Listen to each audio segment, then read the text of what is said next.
Hello and welcome to Capeside Chats, a Dawson's Creek podcast. I'm Simon, and this is my first time watching Dawson's Creek.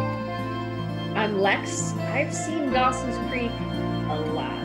Like a lot. I watched it growing up, so maybe we'll say like 10 times. Maybe less, maybe more.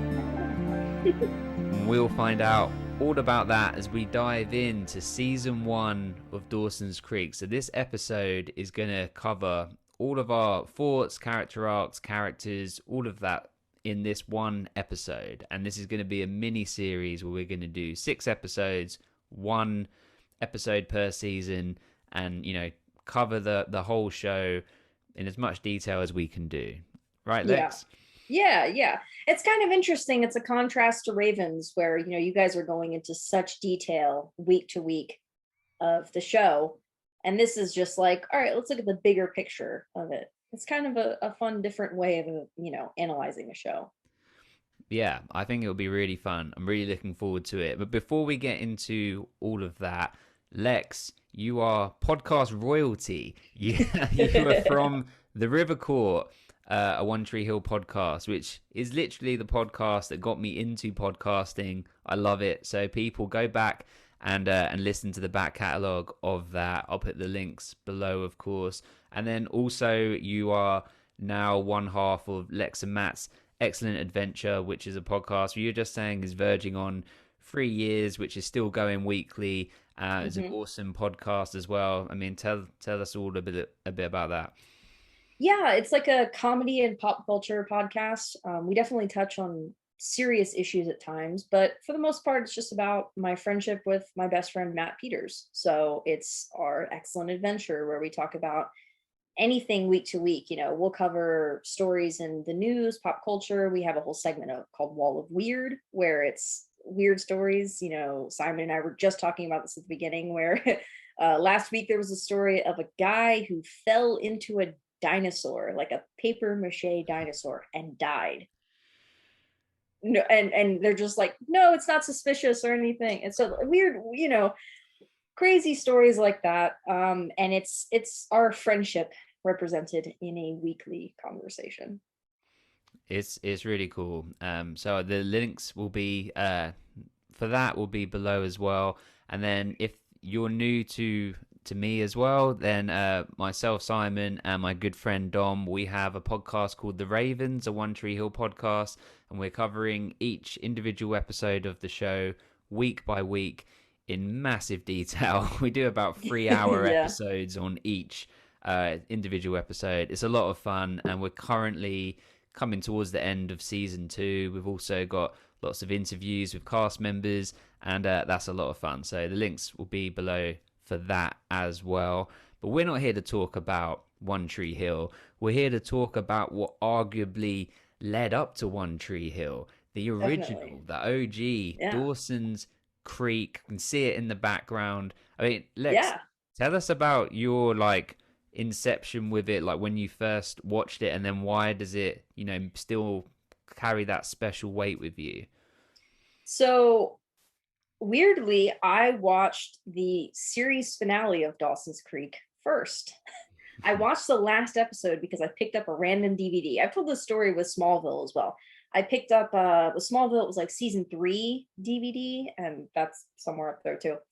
And I picked it up and I was like, what is this? I'm intrigued. And then I went back and watched the whole series.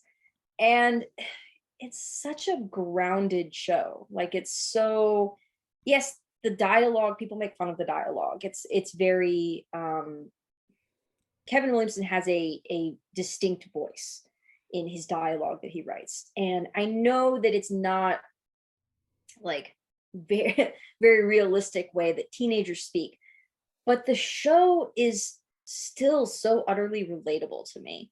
And I think the beginning of One Tree Hill also captures that. Like, it is very grounded. As One Tree Hill moves along, it gets bigger and a little bit crazier and stuff like that.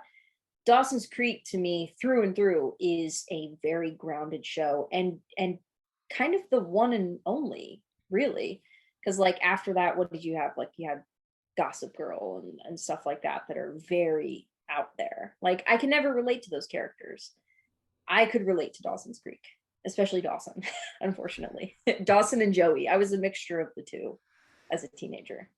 Well, it's really interesting, and I 100% agree because like shows like the OC that often get sort of Yeah. thrown into this sort of comparisons is not really relatable to the regular person because we're No. not living in Newport in like beachside mansions and everything. Hmm. And what's great about Dawson's Creek and One Tree Hill is there's no like supernatural elements.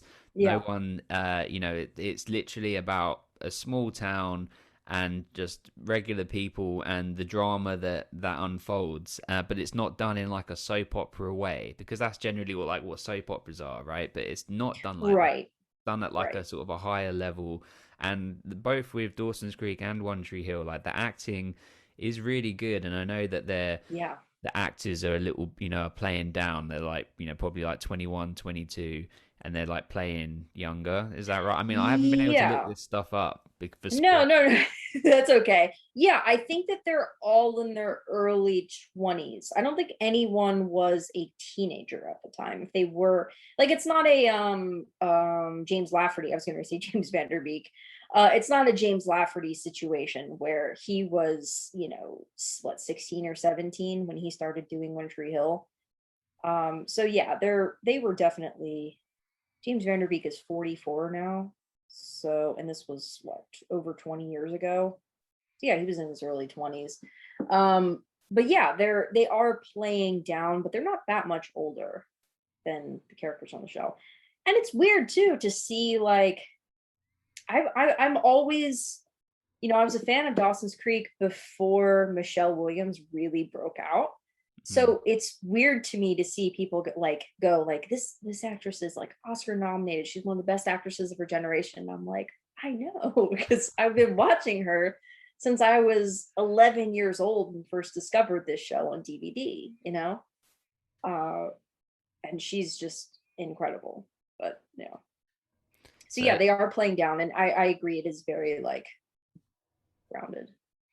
yeah, and I loved it from the very first episode. So I literally none of this was planned. Just to give the No. exception of this podcast, none of it was planned. I have a 5-month-year-old son, and my wife and I have this agreement that she if he wakes in the night, which he does every night, she you know supports him, cares for him, mothers him, Mm-hmm. you could say, and Mm-hmm. then I have the morning shift, and he wakes up Oh yeah. anywhere between 5:30 and 6:30, 7, and then I take him downstairs and do whatever. I get him to sleep, and when I get him to sleep, I get 45 minutes. His like clockwork. He's up at 45 minutes, which means I've got 3 minutes to grab a blanket, get to the sofa, and then I've got my 42-minute episode of something.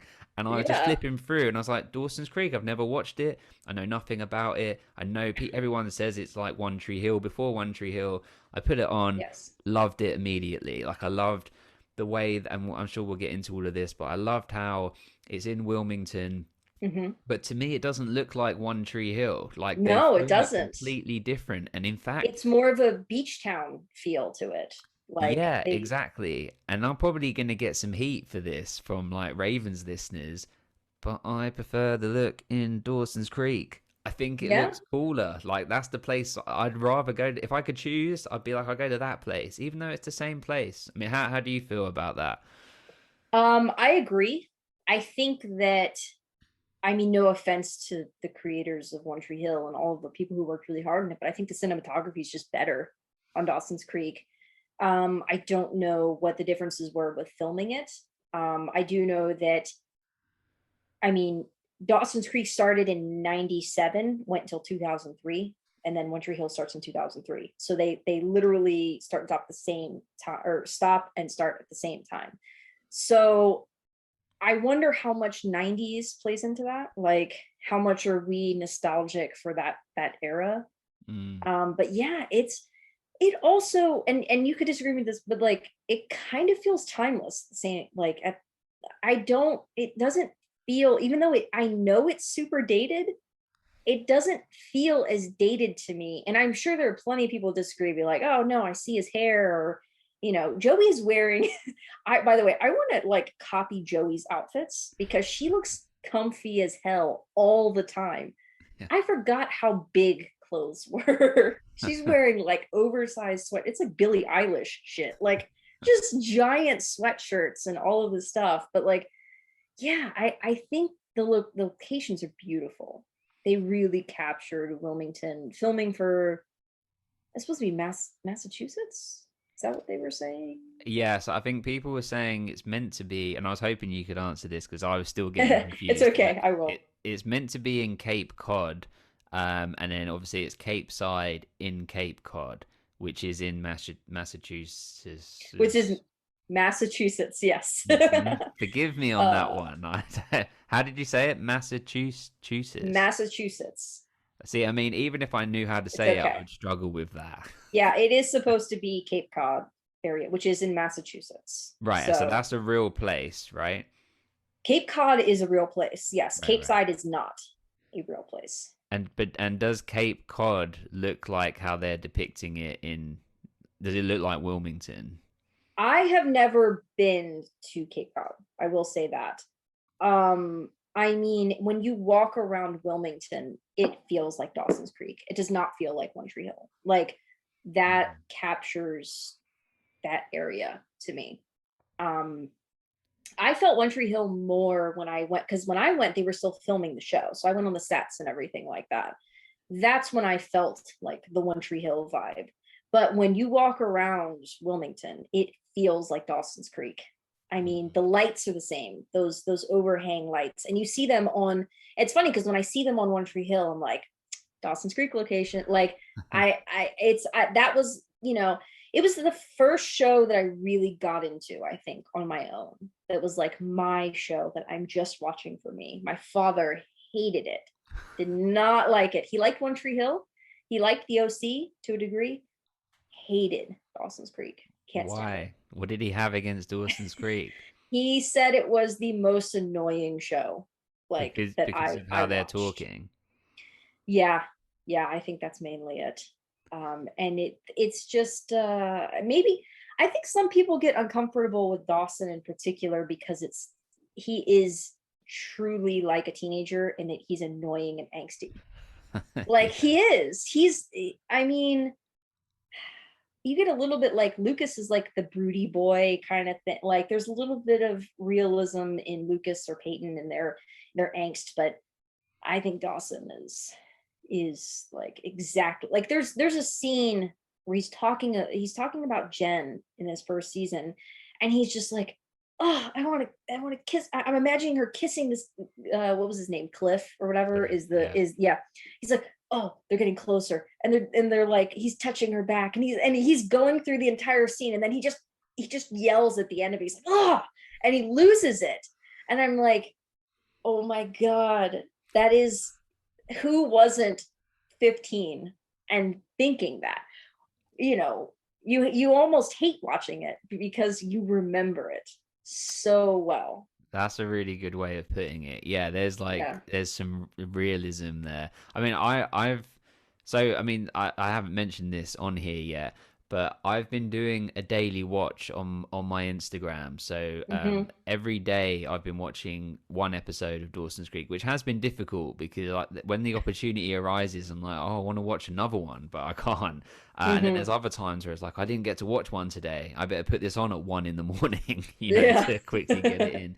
But I've been keeping it on my story, and then I've been saving it on my highlights, so you can go back and see it from the beginning. And I've just been putting my own commentary onto it on like an episode by episode basis. Hmm. But I've been getting a lot of interaction with listeners and followers and friends on there, and I've Spoiler been free, if you guys follow, you have to make a little pinky promise to me.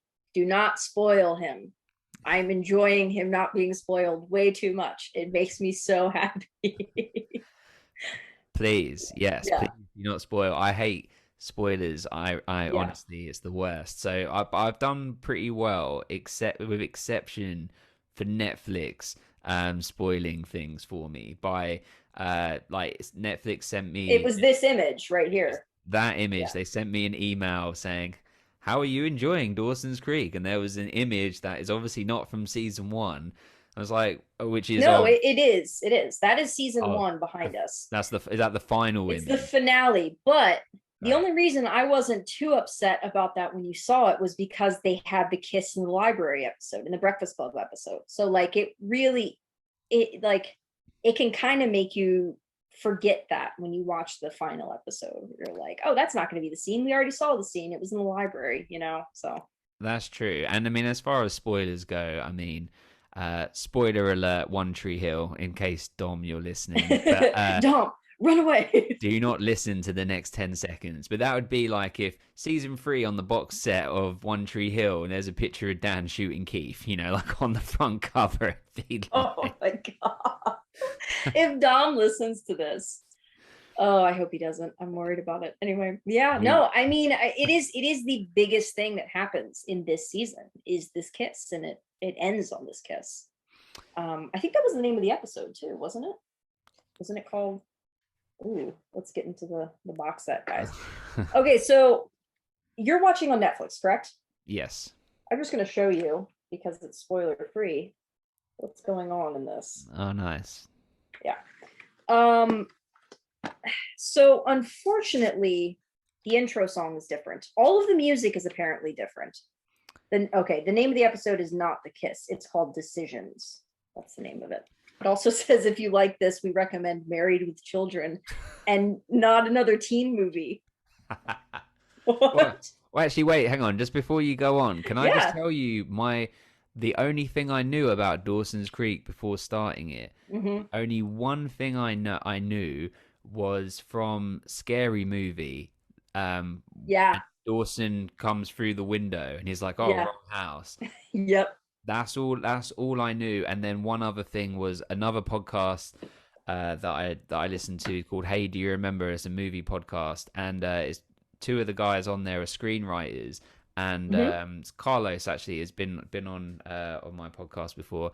Great guy, and he was a screenwriter, and he went to like film school or whatever, and he Mm-hmm. said that one of his writing teachers said that Dawson's Creek drives him crazy because not only do teenagers not speak at this level, but nobody speaks at this level. And I heard that on a podcast episode and was like, okay, so they speak at a high level. But I have to just say, I actually really like it. It endears me to it. I kind of, I do too. Yeah. yeah, I also I'm kind of like, hey, it's a TV show, right? And we can do whatever we want. Like, it's fiction. you know? Remember? Yeah. They can talk in a I mean, I don't understand. So like the opposition to the way that they speak, which I mean, look, we have to get into this because it's a big part of the show. Um the opposition to the way that they speak is kind of wild to me because people will watch let's compare a show that we love, Lost. We both love Lost. You've got stuff in the background there. The craziest shit ever happens on Lost. Things happen that are absolutely insane. In the pilot, they're like, hey, there are polar bears on this island. Why aren't those same people getting all bent out of shape of things acting really weird?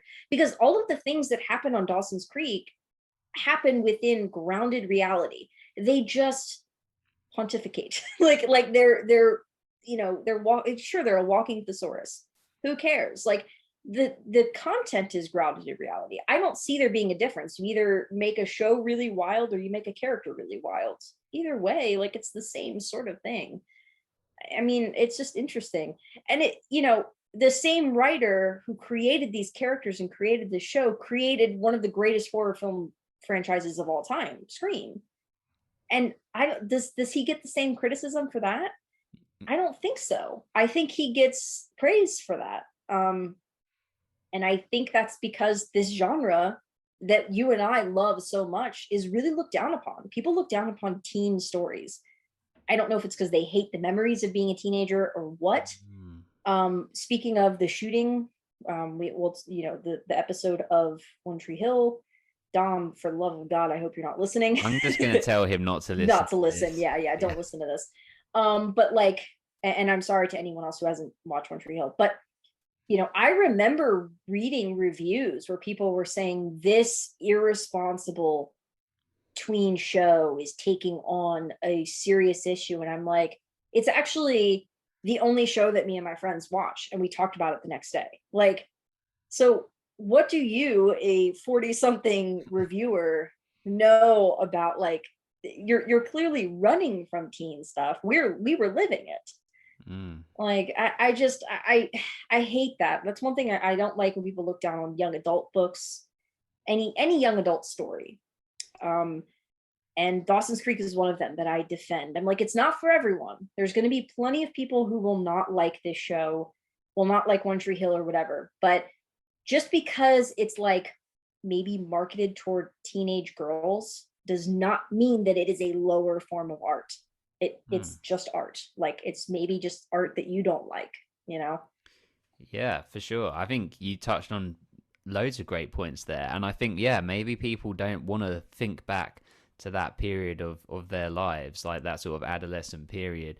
And you would think that it's the most relatable topic because we've all been there. Like, I mean, apart from Yeah. people obviously that are going through it, but then like adolescents, I mean, at the time, but then they're relating to it because that is a mirror of what's happening. Yeah, potentially people aren't speaking the same way, but yeah, it's entertainment and it's kind of endearing to the characters. But I mean, we'll get back to Hmm. that. But what I like about them, I mean, the thing is, actually, this is an interesting point, is that One Tree Hill holds special weight to me because I Hmm. watched it when I was 23 and I was going through a transitional phase of Yeah. my own anyway. Like I was always a bit of a late bloomer, and I've kind of said on Same. Ravens that, right, that on You Ravens, probably did. You date in high school? I didn't really date in high school. Like, not really. yeah, yeah.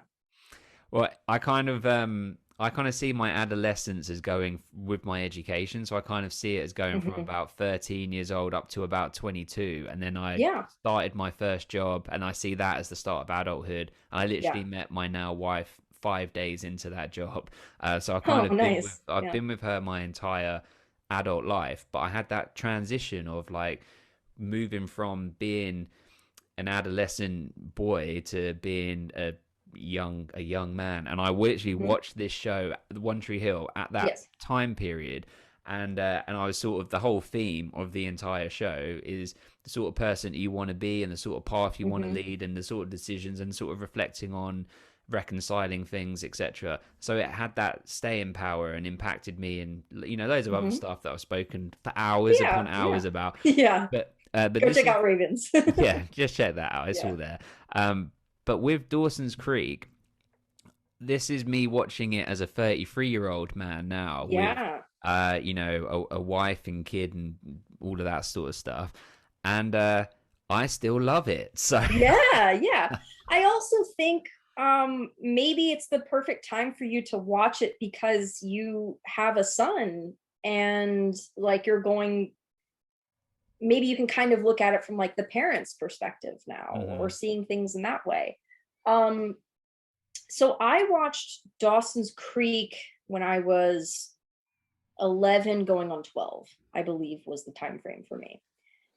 And then One Tree Hill was like right after. Like, I started One Tree Hill shortly after finishing Dawson's Creek, kind of thing. Like, buying all of these Dawson's Creek box sets. I have like a series finale extended DVD somewhere too that I have to dig up. But um I watched like this show at that age. And um I mean, I at that age, my parents were divorced, or they had already split. My mother had cheated on my father, and I found out in the same way that Dawson had. Mm. And you know, having a very sensitive father, that was also a theme that was within the show for me. I see a lot of my dad in Mitch. I think Mitch is a very similar character to my own father. Gail is not similar to my mother, but like those things were there. I don't know if I've ever spoken about that publicly, but at this point, it's been so long that I'm like, whatever. But like, so I was watching this show, and there are things that happen down the line that we can get into of like relating to it. But I had also just moved to Florida, so I felt the like Jen coming into this place that you've never seen before. I was a huge movie dork. I loved Steven Spielberg. I did book reports on Steven Spielberg, just like Dawson. I, and I'd make my own little movies, and I was learning to screenwrite at that time. And then but I also had like the cynicism of Joey. Like I remember like reading all the time, like she reads, and having her cynicism, and then the snark of Pacey. It was like these four central characters had all these little bits of my personality, and then they took them and they expanded upon them. And then I could see both like their faults and their, the great parts about them within, when I was watching it. Like I could see myself in good ways and in bad ways in those characters. And I think you've talked about that with Chad Lucas. I was Yeah, saying Chad Michael Murray, but with Lucas in particular, where you're like, I see myself in the good and the bad of his character. for sure. And I think, and that's really interesting. That I think it's when you can identify with a character and you feel like, oh, that's me in this Yeah, universe, or that part is like me, or whatever. Then it invests you even further because it feels like, yeah, well, I've got to find out what happens to me next. Like, yeah, yeah. eh? I also think one thing I really love about Dawson's Creek is the men are very sensitive. Mm, Like it portrays men in a very soft way. mm. And they're still men. It doesn't take away from their masculinity. Like, Mitch is a softie, and that dude he's the Flash. Like he's still like he's buff as hell, and like but he's, he feels things intensely at the same time, and he communicates really well. And I see, the men of my life, my brother, my father, my grandfather are that way, so I saw that too. And I really, it's a rare, I mean, it's getting better now, but it's a rare thing to see on television. um they're Yeah. not, they have issues and moments of toxicity, but they're not inherently toxic. Even Pacey's not. Like Pacey's, he's this season is wild for Pacey, and yet he's still like, there's still moments where Tamara was grilling him, and he's like, I've never, slept with anyone before. Like he just kind of melts. And it's just I just love the show so much. It's so well done to me. Well, and that is a really good point about them being sensitive. I saw a post yesterday. I'm gonna butcher it, but paraphrasing, it was something along the lines of how men and like boys and growing up, through adolescence, etc., have so much pressure. I mean, so do women, so does everyone. But this was, just talking about men Yes. in that, why do you want to read a book? Books are for girls. Or why do you want Yeah. to why are you into this? That's stupid. That's this, that's Hmm. that. All of this sort of pressure to not feel any emotion and just be masculine robot, and not be at one with their feelings. And Yeah. and that's so sad, but that is what these shows are also a great representation of. I mean, in case no one guessed it, I'm not exactly the most like masculine guy. Like I love this kind of stuff, but um I enjoying it. You know what I mean? Like I have no, Yeah.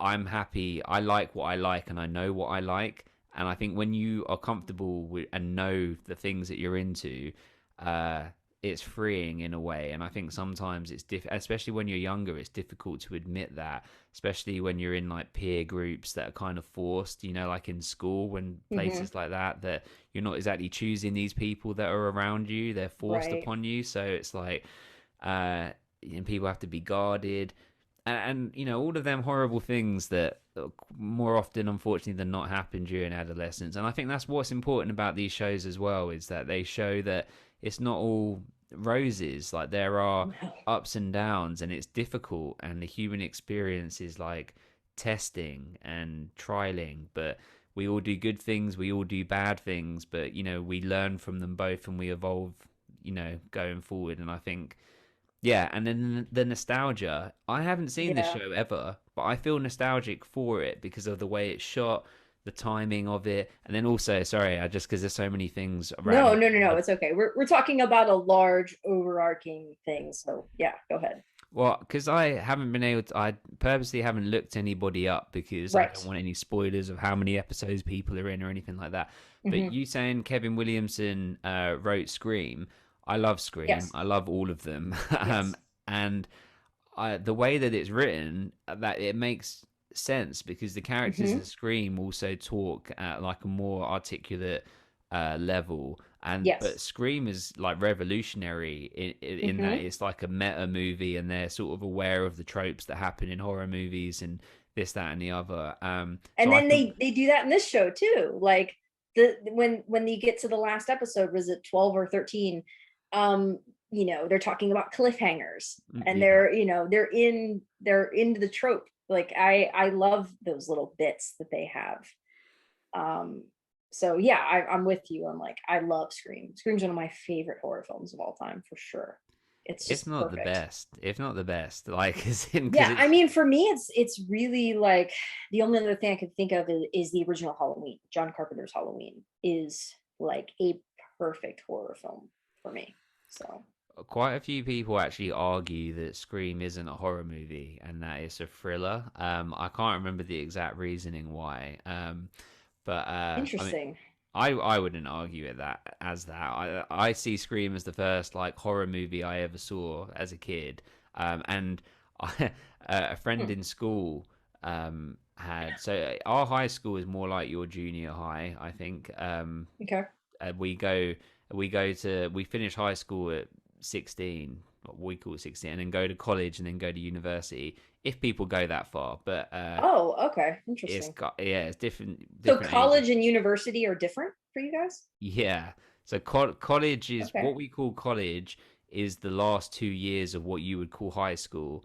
And then what we call Interesting. university is what you would call college.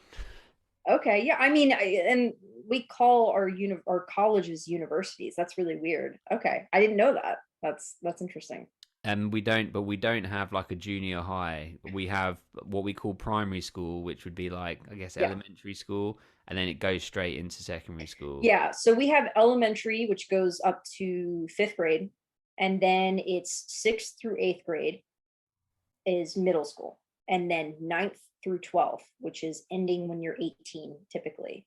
So Yeah. 14 to 18 is so they are freshmen, I think, when this starts. Maybe just going into sophomore. They're Right. 15 years old. Yeah. Right. Yeah. So this would be the end of our high school where they're in. This would be like the last year. But Right. but on the Scream thing. So when it came out, I was in what you would call junior high, Okay. and a friend of mine had seen Scream and loved it, and he told me it in class or whatever. The entire movie, like he talked me through the entire thing, including all of the twists and who the killers were and everything. And I was just like, it was blowing my mind. I was like, this is amazing, even though I know the twist. And then like at the weekend or whatever, I watched it like with him, and I was just like, yeah, this is the best. And then I I and then I remember doing that with Spider-Man, the first Tobey Maguire Spider-Man movie, and being that age of being like, so this is what happens. And I yeah. said the entire plot. Like, what do you I don't know. But it still worked. And then do you know what? Like coincidentally or randomly, after that, I used to watch the Scream movies with my dad. It was like a thing me and my dad Mm, would watch and get it, and my dad was really into it as well. that's cool. So it started as a thing, and then it became something like a thing that I when I think of Scream, I think of my dad now. So Oh, that's cool. I don't know if my dad likes Scream. I'd have to ask him about that. I know he's seen them, but I don't know if he likes them. I know he doesn't like this show, but maybe he likes that version of Kevin Williamson. I would bet he'd say it's not my favorite or I something along those lines. I think already we're gonna have to have a segment on these episodes of what Lex's dad thinks, and we need to know. People write in and ask what we want to find out Lex's dad's opinion on Oh different my movies, gosh. TV shows. Let's make it a thing. That could be a whole podcast in itself, like without us ever speaking to him or meeting him. Yeah, We just yeah. I hear could it just through ask, I you. can just like relay questions to him. Oh my gosh. That sounds insane. So we've talked about some of the themes of this show. and before we get into like individual characters. Um, so like I wrote down some of the themes were like loss of innocence is a theme. You know, that coming into adulthood does kind of mean that you lose your innocence. In the pilot, Dawson is like has a very perfect life and he's trying to find flaws in it. And Joey's like, there are no flaws. And then at the end of the pilot, she sees Gail kissing another man, you know? Hmm. And then it goes, oh shit, this ideal small town life is not as perfect as it may seem. And that's kind of the hook of like what's going to happen next. Um, and you know, then that kind of gets into the morality, first heartbreak, religion, race, like all of these things are covered. And I think it's really interesting. I'm curious if you were expecting any stuff like that to be covered, especially so early in the show. No, not at all. And I wrote on my commentary on Instagram that I was impressed and think that it did a better job than One Tree Hill did, which was filmed later and covered more ground earlier on. Like Hmm. One Tree Hill does cover things like and does do a good job of it, like the school shooting episode, for Hmm. example. They do a great job with that, and loads of other things. Anna's storyline in season two, which we've been Hmm. covering a lot recently, they do that really well. Hmm. But I wasn't expecting so much in the first season. Hmm. I really liked it, and also like you said about the loss of innocence, that's so true because the opening scene of Dawson's Creek is uh, Joey and Dawson talking, and Joey's like, "I can't stay over anymore because Yeah, we're because getting to puberty. right," and Dawson's Yeah. not really getting that, and yeah, so He is that so innocent when this show starts. Like he is oblivious to girls. He is, I mean, it's weird because clearly he looks grown, you know, like he's grown, like he's hit his puberty, like he's taller, he's got like this, you know, lion's mane of hair and everything, but he doesn't get it.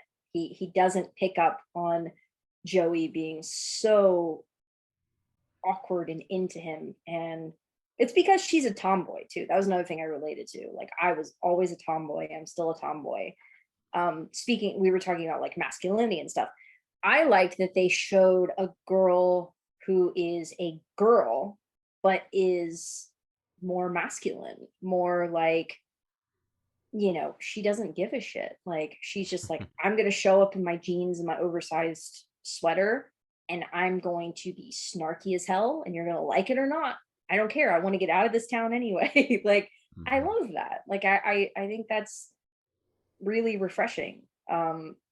It helps that Katie Holmes is like literally one of the most gorgeous women on the face of the earth, you know, but it is really like a really interesting portrayal of a girl in the same way like Dawson feels more like the Yes, girl yeah. than Joey, you know.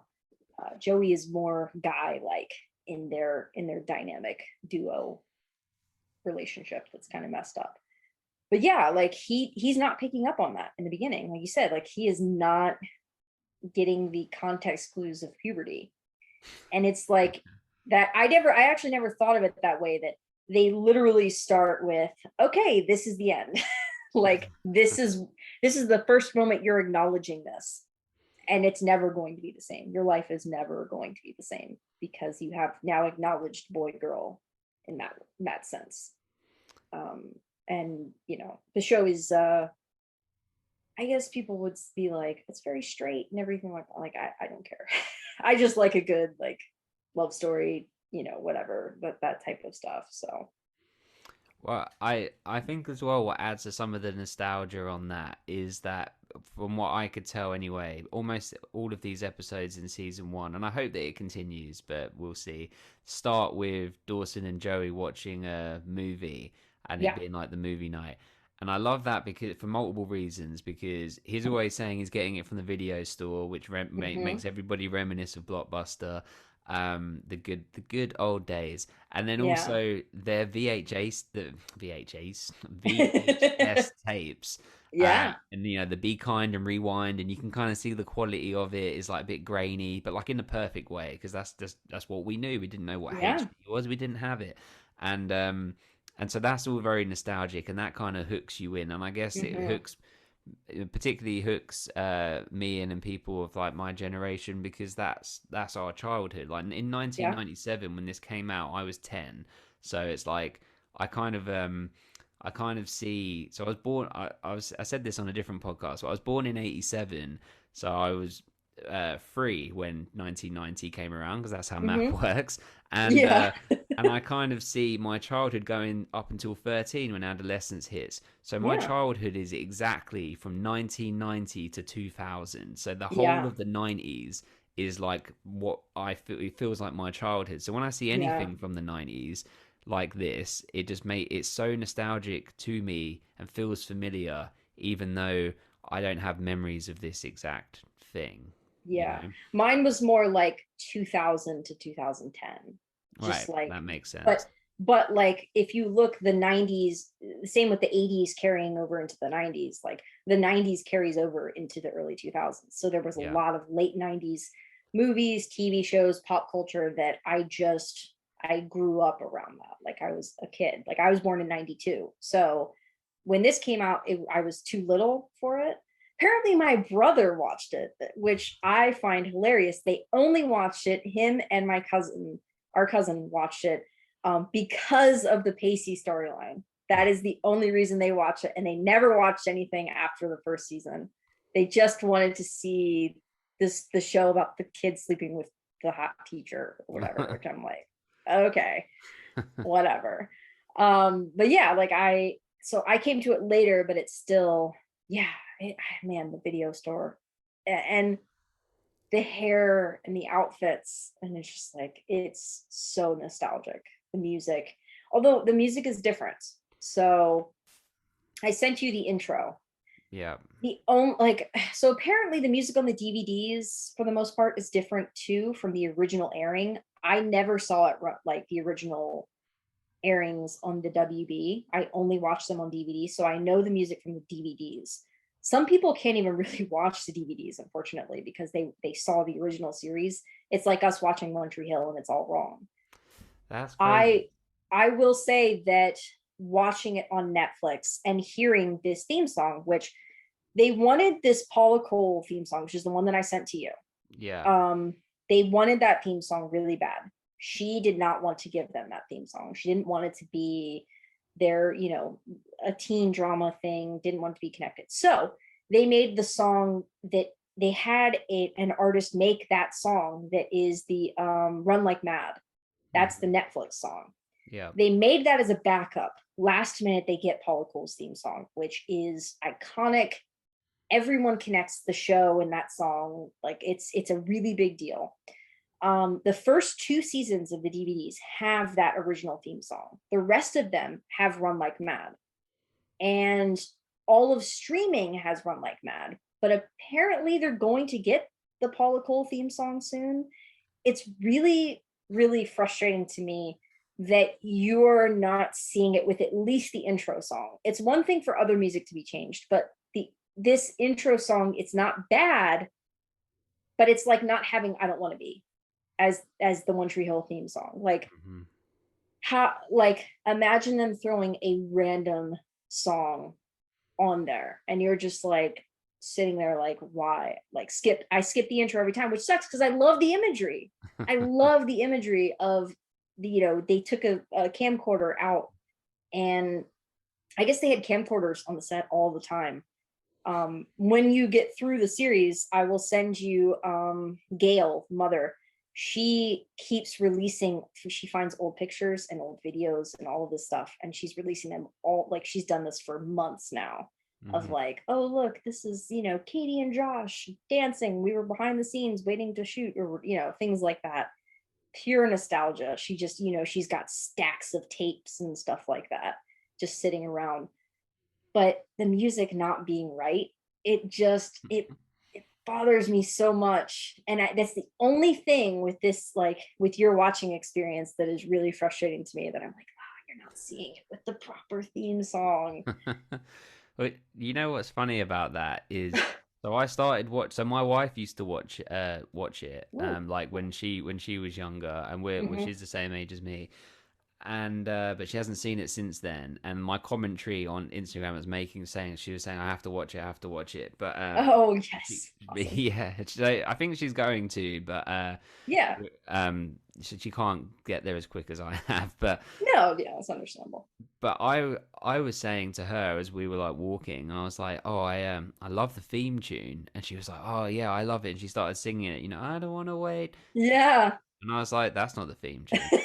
I was like, "I don't even know what that is." And then as she was singing it, it got stuck in my head, so I downloaded the song just Yep. because I liked the song, and I've listened to it like a million times. Yeah. But until you sent that video, I hadn't seen it to the Yeah. intro. But so what my point is actually I find it weird seeing it the other way. Like I'm used to Yeah, seeing I it this know. way I now. knew that was going to happen. When I sent that to you, I'm like, he's not going to like it as much because it's in your head. And the Run Like Mad song is good. Like there's nothing wrong with that song, but it's kind of one of those things I do wonder, like, would it, how much of the theme song pulled people in?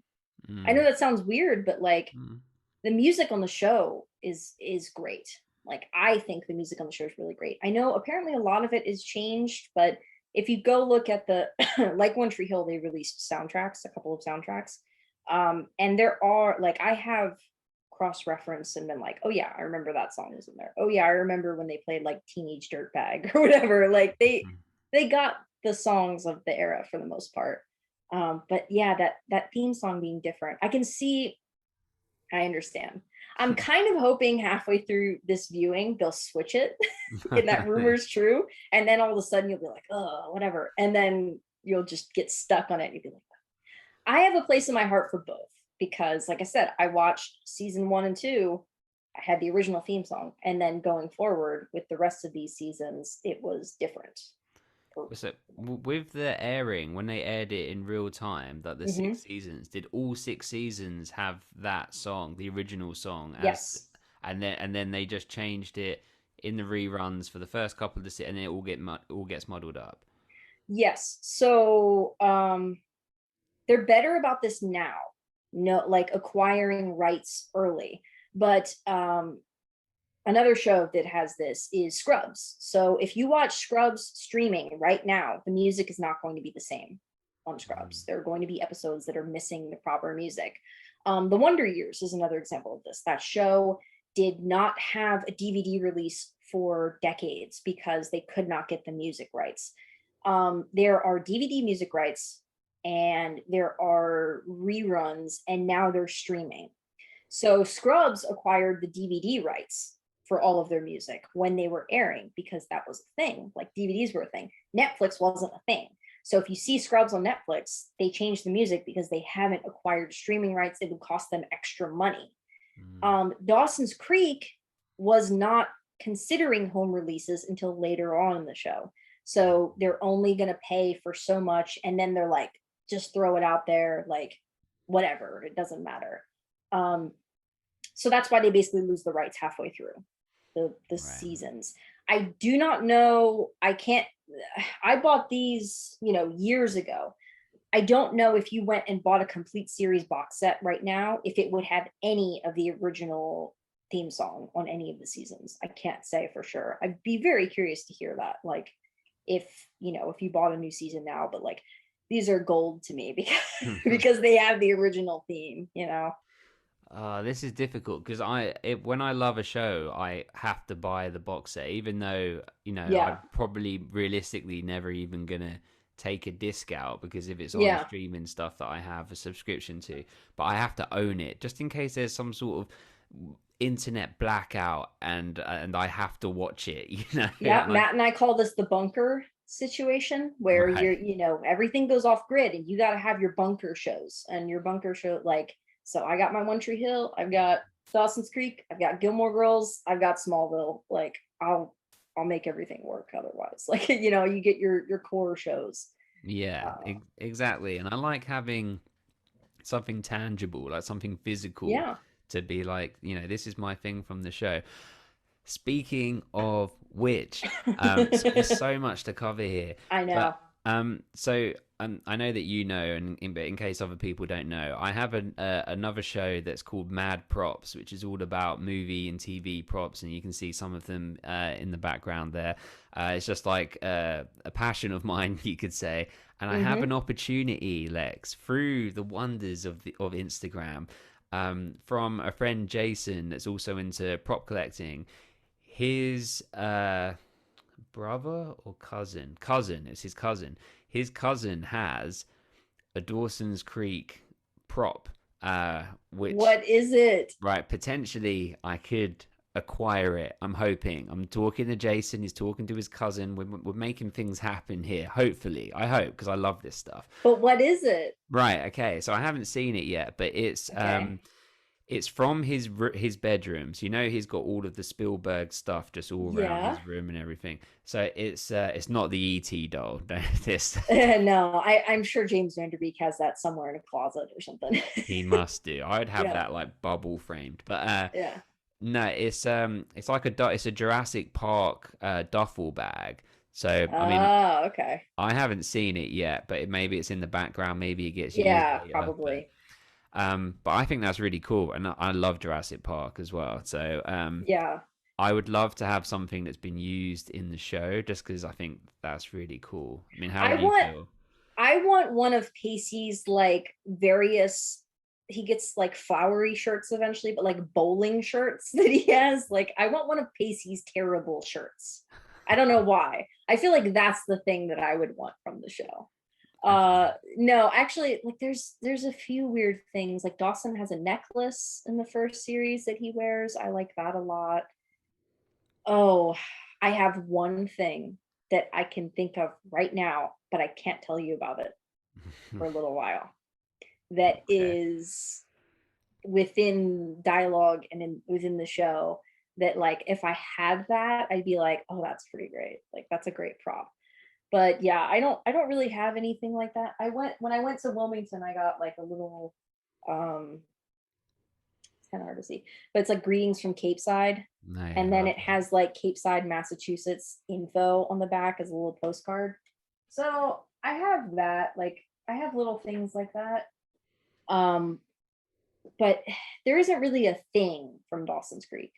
Like you have, we have the Naley bracelets and stuff from One Tree Hill. Like there is that Yeah. icon. Yeah, yeah, that thing.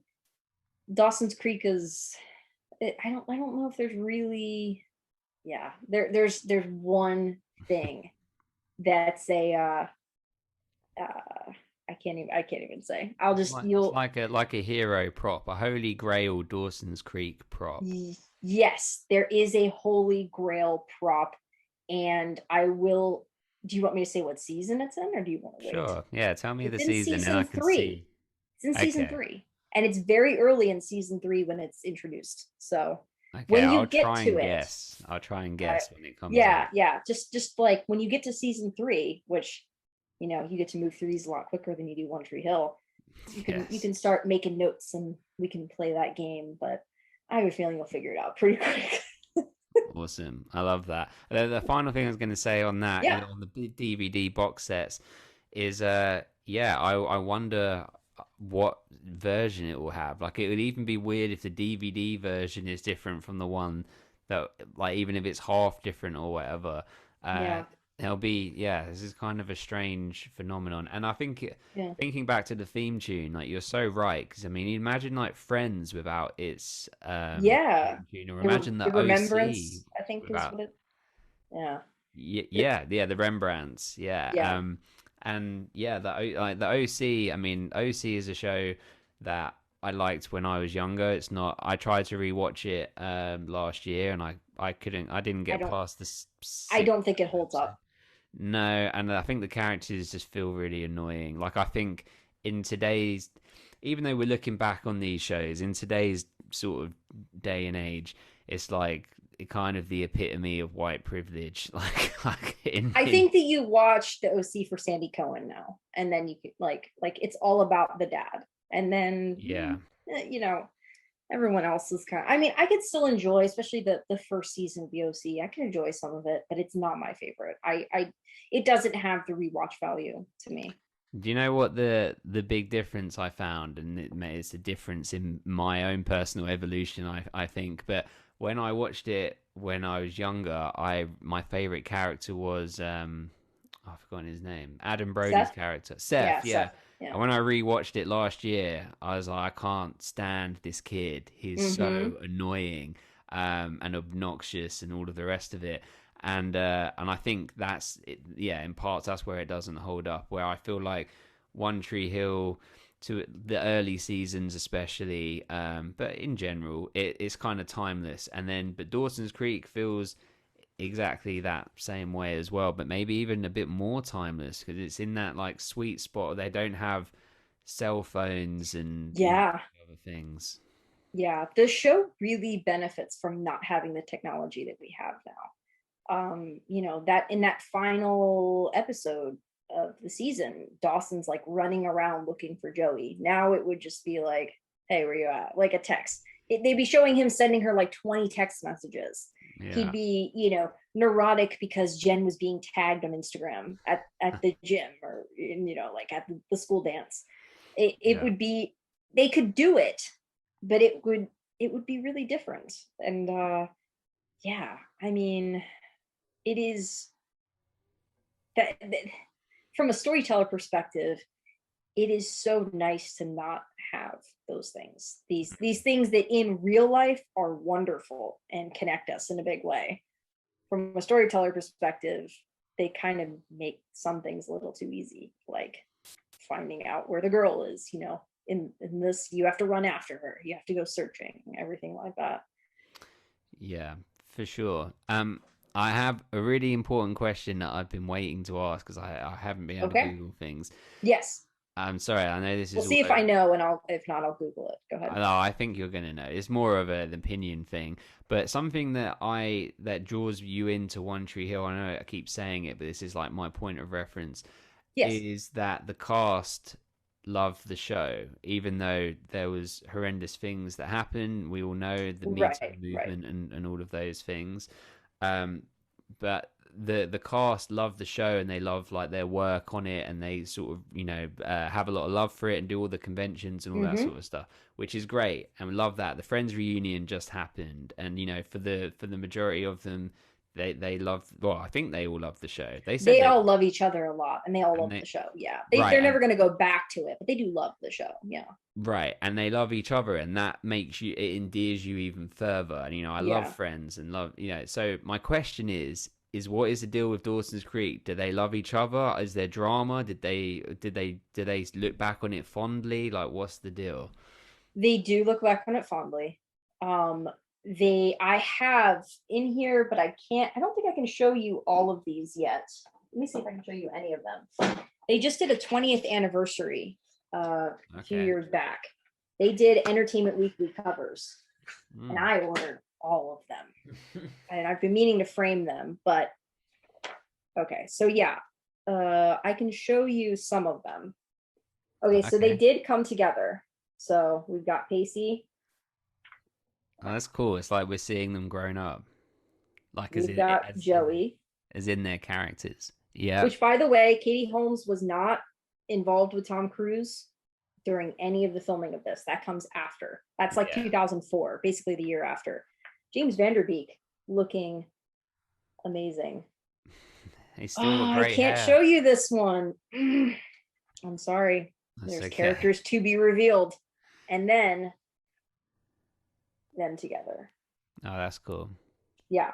So and then when we get to the point of like you've seen all of it, I can send you like the actual interviews that are in these. But they love each other. They do. They still get along. Particularly two actors, one who you have seen on the show, which is Jen, and then a character that comes later. The actress, they're like soulmates in real life, best friends. Like in the way that Hillary Burton and Sophia Bush are like best friends in the entire world. They get like they do get along. They do look back on the show fondly. I think that there was a little bit of a period where they tried to separate themselves from it, Mm. the way that a lot of young actors do when they get on shows like this. Um, I think another example of that is Tom Welling with Smallville. He kind of separated himself from Smallville for a while, almost like he was running from it. And now he's like going to conventions and he's meeting fans and he's enjoying it a lot more. I think that that's what the Dawson's Creek cast has become. That being said, I don't think that they ever really had any strife except for when Katie Holmes married Tom Cruise. Apparently, when she married Tom Cruise, because of Scientology and everything like that, she was like cut off from everyone. Like they, in very cult-like ways. If you're a Scientologist listening and you don't like that, I don't care. Like, like get out while you can. You know, in that way, she was cut off from a lot of those like those people that she grew up with. And I think she was like, I think she was really close to Joshua Jackson. They dated in real life. I know that at some point they dated. I think it was very early on. It didn't ruin their, you know, like their working relationship or anything like that. It wasn't, from what I know, wasn't a Chad Michael Murray, Sophia Bush situation of a very bad split. Mm-hmm. And then they had to keep working together. So like they pretty well get along. But yeah, I don't know if there are any other relationships or any other things behind the scenes. I know that Gail and Mitch are still very close, and they will post on Instagram like, "Oh look, it was my TV husband or TV," like they still love each other very much. But beyond that, yeah, I know I saw, it was like right before the pandemic, the actress who plays Grams is like apparently like a Broadway person, and she's like incredibly talented in that way. And James Vanderbeek Dawson, he took his like oldest daughter to see her, and then there were like it gave me chills when I saw it. There were pictures of her like hugging his daughter behind the scenes, like, and they bringing her flowers and everything like that. So there's definitely still this like I think it was probably a really like nice environment for them to work in. And I haven't heard any I don't want to just like say Me Too stories in a disrespectful way, but I haven't heard any stories in that Yeah, sense. stories of abuse and things. There are there are stories in the sense of the executives being disrespectful, and I can get into that more later with Williamson, with the creator. That's like they had some strife there, and I do want to research that a little bit more before I can speak to it, but I remember reading about some of it in particular years back. But that's more of a season 2 conversation. I'm dancing nothing. It's more of a season 2 conversation because there are story arcs within season 2 that I just can't touch on now that, you know, play into similar sort of thing. Interesting. It's a well answered. That's a well answered question, and I like that they're, you know, that they're into it. I mean, I can't wait to talk about the characters specifically because Yeah, I we had can get into different. that now. Let's do that now. I have different levels of what I knew before we started, and then just one other Yeah. point is that is such a common thing where you've got like adolescent actors trying to transition into being Mm-hmm. like adult actors, so to speak, and wanting to separate from, you know, I mean, we see it all of the time with like image changes. I mean, look at Yeah. like Hannah Montana to Miley Cyrus and things like Yeah. that. And Yeah. Daniel Radcliffe from Harry Potter has done all kinds of like independent movies and things Mm-hmm. that to try and then I think, like you said, ultimately, I think people then embrace it after a while, and it's like I can still do other projects and do other things, but like, you know who the Mm-hmm. perfect example of that is John Krasinski from The Office. Yes. He Yeah. loves The Office. He's incredibly vocal about loving it and loving everyone in it, and then he's Yeah. having loads of amazing success with like oh, what's the film that's just come A out? Quiet Place. Yeah, Yeah. yeah. And he's like Great a, director. yeah, he's a great filmmaker, actor. Yeah. Everyone loves him. He's like, he sort of played that perfectly. Yeah, yeah, in that like Tom Hanks way of like you don't get on anybody's bad side. You just be a really good person, go to set, do your job, be nice to everyone, and enjoy the hell out of it. Like, and I do think that is for sure the vibe that he gives off. Um, yeah, it's funny. I can actually say one story in relation to, and we can, and I guess from this we can go into like if we want to talk Pacey's story, because this is just a quick thing that I read recently. So Joshua Jackson, the actor who plays Pacey, he is now married to a British actress, Jodie Turner Smith, Hmm. um, and they have a daughter together. And she did an interview several years ago, and there's video of it where they were like, so if you were, and she's a couple years younger than him, I think she's like 33 and he's at this point 41, something like that. If you were to find any star, like go on a date with any star or anything like that, who would you pick? And she was like, well, my childhood crush was Pacey from Dawson's Creek. And then cut to like 3 years later, she marries him and has kids. And she was like, well, this was weird. Like, I guess I called it. I wanted that, and that's what I got. Like, I don't know if he heard that and was like, that's my in or whatever. But yeah, he was the, it's you have like the Dawson and the Pacey, or the Jen and the Joey. Like, what is your what's your type? I guess you could say is the questions that people tend to have. Um, so I guess we could kind of talk about that, and then we can get into the individual characters. But did you do you have a preference of like let's say what's your preference of like of the boys and of the girls, for lack of a better way of saying it? Well, I can tell you to start off with my preference is 100% Dawson and Joey, not Dawson and Jen. I have strong opinions on Jen. Okay. Uh, they Oh, okay. Yeah. they're thawing. They're getting better as the season has gone on. But as the season started, I was not a fan. I will say, much like One Tree Hill, my answer to a question like that varies from season to season Mm. of who I ship, so to speak. So yeah. Yeah, that makes perfect sense. And I mean, I think we're meant to feel this way. I think we're Yes, it's in the absolutely. writing. We're meant to be manipulated in thinking that Dawson is meant to be with his best friend, the girl next door, Yes. well, down the creek, that he Yeah. hadn't, ever considered to be a romantic interest. But Hmm. actually, they're like perfect together, and she's really sweet, and this, that, and the other.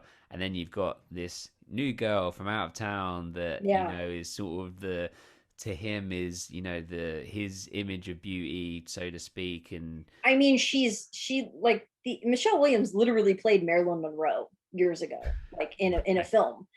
She is the Marilyn that comes in and is like bombshell, gorgeous, incredibly smart, emotionally seasoned in a way that none of these other characters are. It she is so what are your feelings on Jen? Now I'm very curious because I'm a big Jen fan, I will say. what were you in season one? I mean, that's difficult to answer probably Yes, because because it's been some time. Um I recall liking the her dynamic with Joey, that she tries. Joey and actually a person who's listening now, Gabby wrote in and was like, I don't like how Joey is so terrible towards other women, like in Jen in particular. Like mm, it's rough.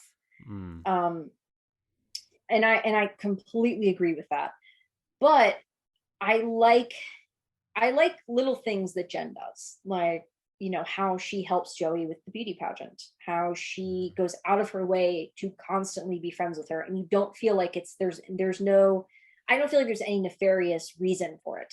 She's not doing it to get closer to Dawson. She gets Dawson right off the she's not, she genuinely just wants to be friends with her, mm. and Joey doesn't reciprocate that because her feelings are so messed up. Like she is so confused over her love for Dawson.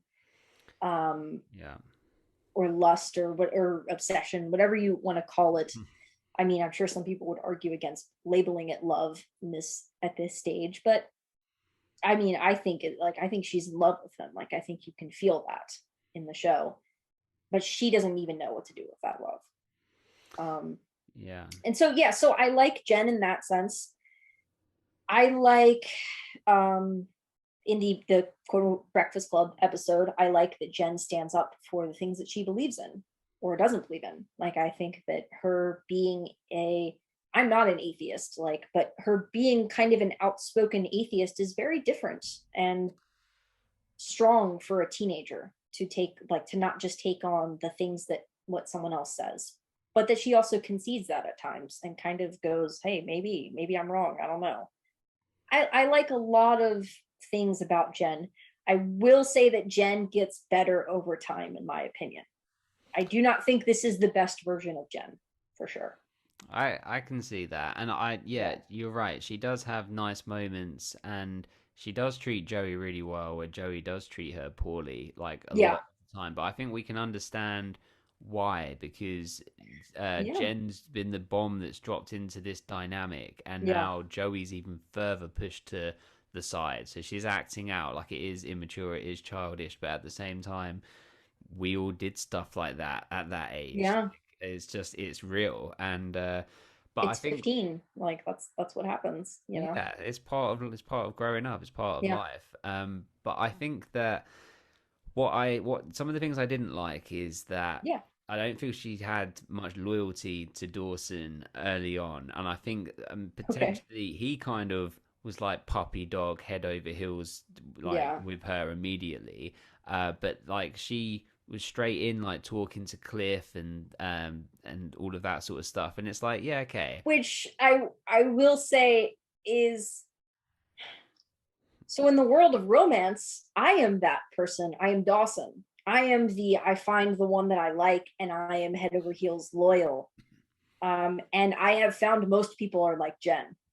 They are not that way. They will date and be very, well, this is part of it. This is part of the process. And you're too fixated on this one. Like, I, when I like someone, love someone, whatever, I'm all in. I'm very much an all in person. Like, for anyone who's watched Gilmore Girls, have you ever seen Gilmore Girls? Mm-mm. Okay. That'll be Um, next. We'll do that one I was next. gonna say we could do that one. Oh no, that's another miniseries down the line. But the character Luke on Gilmore Girls, there is one time when he says a line, he says, I'm all in. Like, and that is his character, and I relate to that character a lot in the sense of, like, usually when I'm in, I'm all in. Mm. I think Dawson is that way too. He's very romantic, hopeless romantic kind of guy. He's all in, and Jen is not. My counter argument for what you're saying, which I agree with, she is not loyal to him in that way. My counter argument would be that if you are a loyal person, which I'm suspecting because you're going like, yeah, like me, sometimes we have to realize that that's not the way that everyone else works, Mm. and I think that that would be my only defense in that sense. But, like, yeah, there are definitely times in the season where I'm like, he's not perfect, but he's typically, like, doing everything he possibly can for you. Mm. And why isn't it good enough? Why isn't it enough for you, Jen? Yeah. So, Yeah, but then on the flip side, there are like some awkward moments where Dawson oversteps, like when he tries to cut in on the dance and things. And I actually think that when they go to the carnival, oh, the carnival. the carnival and the stuffed animal thing, and he's Mhm. like, oh my god, that is the worst episode for Dawson of this season for sure. He has, but so you were saying that you could identify with a bit of all of the characters. Yes. When I was watching it, I like thinking about myself. When I was younger, I Hmm. actually I saw myself as more of like a Pacey type Yeah. character of getting into bits of trouble here and there and things like that. Like not like Yeah. serious stuff, but this that and the other and whatever. But then as I got older, becoming way more like Dawson Yeah, in yeah. being you know, sensitive and bit neurotic. Let's be real, like a bit. I was Joey that like evolved more into Dawson. It's almost like We both the ended up there, so yeah, no, no, no. The like the more sensitive, caring, more open about their feelings person. hmm I had to develop those skills. I was very much like Joey, closed off, you know, don't want to feel this, don't want to cry, definitely don't want to cry in front of you kind of person. So yeah, I get that. Like I get the like you start as the Pacey and then you kind of evolve into the sensitive Dawson type. yeah, and I think, I mean, we could also call it. He can be a bit whiny at times. He can be Yeah. I like, can be a whiny bitch. I'm fine with but it. Like I can be that whiny bitch too, and like the, but and somewhere your wife is just like nodding. Yeah. No, she's just no, like no. 100% yes. Yeah. Finally, someone said it. But the, Hmm. but at the end of the day, he has a good heart, and his heart and Yeah, I agree. intentions are all in the right place. And I think some people. So I mean, I've been everyone's been great on Instagram, by the way, with the spoiler free stuff. Everyone's Yeah, been I'm glad. brilliant. But people have been saying like, oh, they can't believe that I'd like Dawson, and they've said like, oh, you have a type, because I get a lot of heat for really liking Lucas on One Tree Hill, which is shocking to me that I people. that's shocking to me as well because I like Lucas. I do. He makes a lot of choices that I don't like. And there are times with Dawson. I mean, I also think when you're talking about any of these characters, it is hard to say like just this season.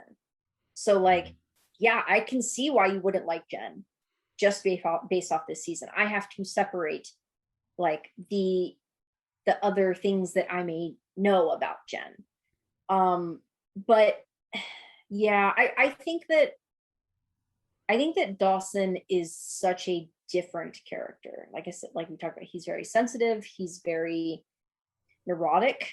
How many like other than like sitcom characters, how many neurotic male, you know, sensitive characters did we really see before this? It's not Not in even on this. One Tree Hill, Lucas is never neurotic. He's pretty cool. Nathan's pretty cool. You know, Mouth Yeah. is a little bit of the nerd type, but even he's not the same. Like there's not really anyone like Dawson Leary. And he obsesses. I think I see Yeah. that. I feel that in myself as well. Like Same. he has one thing in his head, and that's Yep. everything his life is about. And I feel like these are all the traits that I feel now, like not then, like now. And I think Oh, me too. Me too. I've literally been having this conversation with my friends right now where I'm like, God damn it, why am I not married? Why am I not like, you know, I have these things in my brain of the, you know, when Dawson's like he's saying, this is how I imagine my kiss with her going. This is how I mhm, imagine our relationship, whatever. I am that person too. I am playing a stupid game of chess in my head 20 steps ahead mhm, always, and I really have to try to work on being present and stopping doing that and trusting that things happen in their own time and everything like that. But I'm bad at it. Like it's something I have to practice and I fail at it a lot. And I think that Dawson is the same way, but he doesn't have the adult coping mechanisms that you and I have, that we have learned over the years through relationships, through therapy, mm, through friendship, whatever that family, whatever it may be that you need to learn to be that person. So I think it's really difficult for people to see that because they're mhm. going, oh, I would have handled it, like I would have done this. And like, maybe if you weren't like obsessing over Jen, she actually would come back or what. And it's Mhm, like, but he's 15, you know, mhm, and mhm. he's the beautiful parts of him. I think there's a line where Joey's saying like he will grow up to be one of these great guys, but you're going to have to kind of deal with this in the meantime. Something along, she Yeah. says something along those lines, and that's very true. I, you know, I think every great person is going to have, they're going to have their fatal flaws, and it's about them Mhm. growing as an individual and finding people that are patient with that growth. And then, you know, that person with their like, you know, if I have this flaw that Dawson has, what does he bring out and what would I bring out apart? What does he bring out in Jen? Like, what does he help her with and her flaws and her issues? It's give and take, it's work. But yeah, I understand why people don't like Dawson to a degree, but then I get to the same way where I'm like with Lucas. I'm like, how do you not like Lucas? Like, how do you not like Dawson? This is, um, you know, our protagonist. You Yeah. got to feel something toward him. And the writing is telling us that this isn't good behavior. Like the writing Yes. is saying that Dawson isn't acting in the right way. Like we're Yeah. we're meant to feel this way. It's not trying to say that, oh, you're meant to be on his side and so we have to protest because, Yeah. or like, I mean, it's easier for me to keep making these One Tree Hill comparisons. I'm No, it's sorry, okay. but No. it's like saying, Most of our listeners are One Tree Hill people coming over to this, probably. yeah, So, and for if sure. not, maybe we're introducing some people to One Tree Hill. So that'd be fun too. Yeah, by spoiling all of the major plot points. Oh, But it's like the Lucas Peyton Brooke love triangle yeah. where we know as an audience and it's being written saying that this is bad, this is not good, they're acting bad, Yes. being bad friends, being deceitful, everything Yeah. else. And then he has to, and she, and they all go through this whole journey to reconcile it, which takes a very long time, and Yeah. forgiveness and all of that sort of stuff.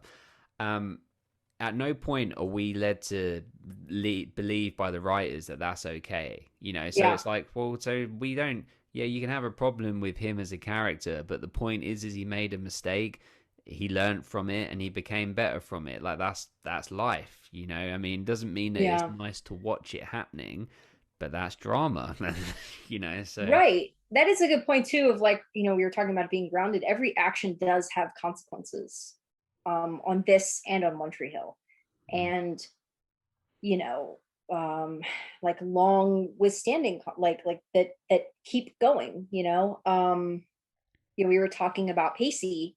Pacey has the most soap opera story in within this, like, um, but at the same time, that was a thing that was happening in the news. I don't know about you. Did you ever have anything like this happen? Not like, not saying someone personally, but like, were there stories around you? Because the year after I graduated from high school, this literally happened at my high school. This happened. Yeah. This literally happened. She got fired and divorced and everything. And like the wow. husband was a coworker too. He was a teacher as well. Yeah, yeah. And it was with a kid who had like just turned 18. So she didn't go to, or, was legal technically, kind of Wow. thing. Yeah. What is well, first question, is that what the legal age of consent or whatever is in America? Is it 18, like across all of the Um, states? 18, you're an adult in the sense of like you can join the military. You can't drink though, not until you're 21. Yeah, yeah, When you're talking about age of consent, it is different from state to state. yeah. Okay. More than likely, based off of the state they're in, I can look it up specific. Actually, I'm curious what the I'm going to put incognito because it seems very creepy to What? Google age of consent in in Massachusetts. What Um, he's supposed to be 15, right? It 15? is illegal 16 years of age or older. So they like, it is technically considered rape then. What Tamara does. Well, that's the reason I brought it up is because, so back to our junior high, secondary school, high school Yeah. age differences. So we leave secondary school at 16, and that's the age of consent, or I don't know if that's the right terminology, but the age Mhm. that you can legally have Can sex you and get it's fair. married? Can you get married at I think 16? I believe I might be getting this wrong, but I don't think you can get married until you're 18. Yes. So here it's 18, you can get married. Yeah. And then, like, as the age of consent is different from state to state. If you're in southern states like this, like I'm in, it's younger. It is like it's and some of them, if you have the parents' permission, you can get married younger. You can have sex Ish. younger. It can get very creepy, but in the context of the show, assuming that the laws were the same in the 90s that they are when I just Googled it in incognito mode, Pacey is a child in the eyes of the state and had the story had he not come up with that idea of like, hey, I just made it up, and like they found out, she would be likely facing charges. Yeah, Yeah, charges definitely. from the district, like the district, and there have been and there were lots of stories in the 90s about this, of like women who went to jail here in the States over things like this. What so I mean this is different, very Yeah. different, but I had an English teacher in high school, and I was sat at the front. I've told this story on Ravens. I sat at the front of the class. We had like assigned seating, Hmm. and she was like young, like she must have just started as a teacher. She's probably like 23, 24 years old, Yeah. and I don't know if she was doing this on purpose, but I have to assume that there's some self awareness there to know what you're doing, like you would think. Um, so she used to wear very short skirts, and we're talking a room full of adolescent, boys and girls. Um, but she would sit on her desk, which was the which was the desk in front of mine because I was at the front. So she's Right. up here and I'm like here. So at eye level, she would literally sit for the whole class pretty much with her legs open. Oh And my God. I just be staring at her crutch, just like, how am I supposed to learn English? Like I'm 15. I can see what I you had for breakfast. Like I Oh my God. don't. What's her name? Nikki? Like, But do you know what happened, right? So even so crazier, well, crazy, I guess. She ended up having an affair with the deputy head, who's like the vice principal, who was like, like a 55-year-old man or something, who was married, and he ended up like leaving his wife. I think they both got fired or left the whoa. school and then went off as like a couple. So, not as scandalous as, like sleeping with a student, but still But crazy. still, like she was a troublemaker a bit. Do you think she knew what she was doing? Like as in a room for like 15 Um, year old boys I and would say she probably was dressing that way because she liked this coworker mm, guy. right, right, And I wouldn't say she was doing that in the sense of like all of the students, but she was probably dressed because like when you like someone, you want to look good for 'em, whatever. right. Um, That makes sense. I never thought of it that way. yeah, I thought she was yeah. dressing that way for me. I'm I joking. don't think so. Not to burst your bubble, but I don't think she got. I mean, especially if she was into a dude who's that much older than her, over 20 years older than her. I don't think so. No, And I I'm think joking. tomorrow was supposed to, she said her age. She's like 34. Uh, It's basically my age now. Like I said, I've been with my wife since I was 22, but I, I, I would never be comfortable dating. Obviously, not that I would anyway, but I would never be comfortable dating anyone who's she's even 36 years old. 36. like And I wouldn't yeah, be comfortable dating any. It's like as my age now, like hypothetically, say I met my wife now, but let's imagine she was a bit younger. I wouldn't be yeah. comfortable dating anyone younger, like more than 3, 4 years younger than me. Even that feels a bit like I wouldn't want to be that much older than someone. My I wife and I have are the same age, and I quite like that. I know that's I kind have of dated someone who was 5, 6 years younger than me. okay. That's all right. And it Yeah, I mean, I so so I'm about to turn 29 next week. And I put my limit at 21, and that's like very generous. Like I I probably would not actually date a 21-year-old though. Like that is the youngest age where I'm like, this is maybe okay. But even then, I'm like, no, I would rather be with someone who's like 24, 25 to my age, like Well, or to like 30. how much older would you go? That game. I would say like 35. And the only reason I wouldn't say that much older is because I wouldn't want to get in a situation where like we immediately had to have kids. Because Hmm. I want to be with someone for a while first before having kids. Like you and your wife have been together for years and have just now had your first child. Like to Hmm. me, that's an ideal situation. It doesn't have to be as long, but like, Yeah, I mean, we my were a bit brother, slow, if anything. no, my brother and sister-in-law waited several years before starting their family. Like I think that's important. I think to have time, as individuals, and you know, you can as a couple go out and have fun and do all those Mm. things, and then you have like the mornings you're describing where you're like, all right, we're up at 6 because the boy's up, Mm-hmm. things like that. um but yeah, I can't see myself dating someone. Really, it's like either direction's kind of the same way. Not too young where it's like I'm never gonna have kids, or too old where it's like I immediately need to have kids. Mm-hmm. Uh I I also don't. I mean, Pacey is charming and adorable and everything like that, but I'm like, you're a grown ass woman. What do you want with this child? Mm-hmm.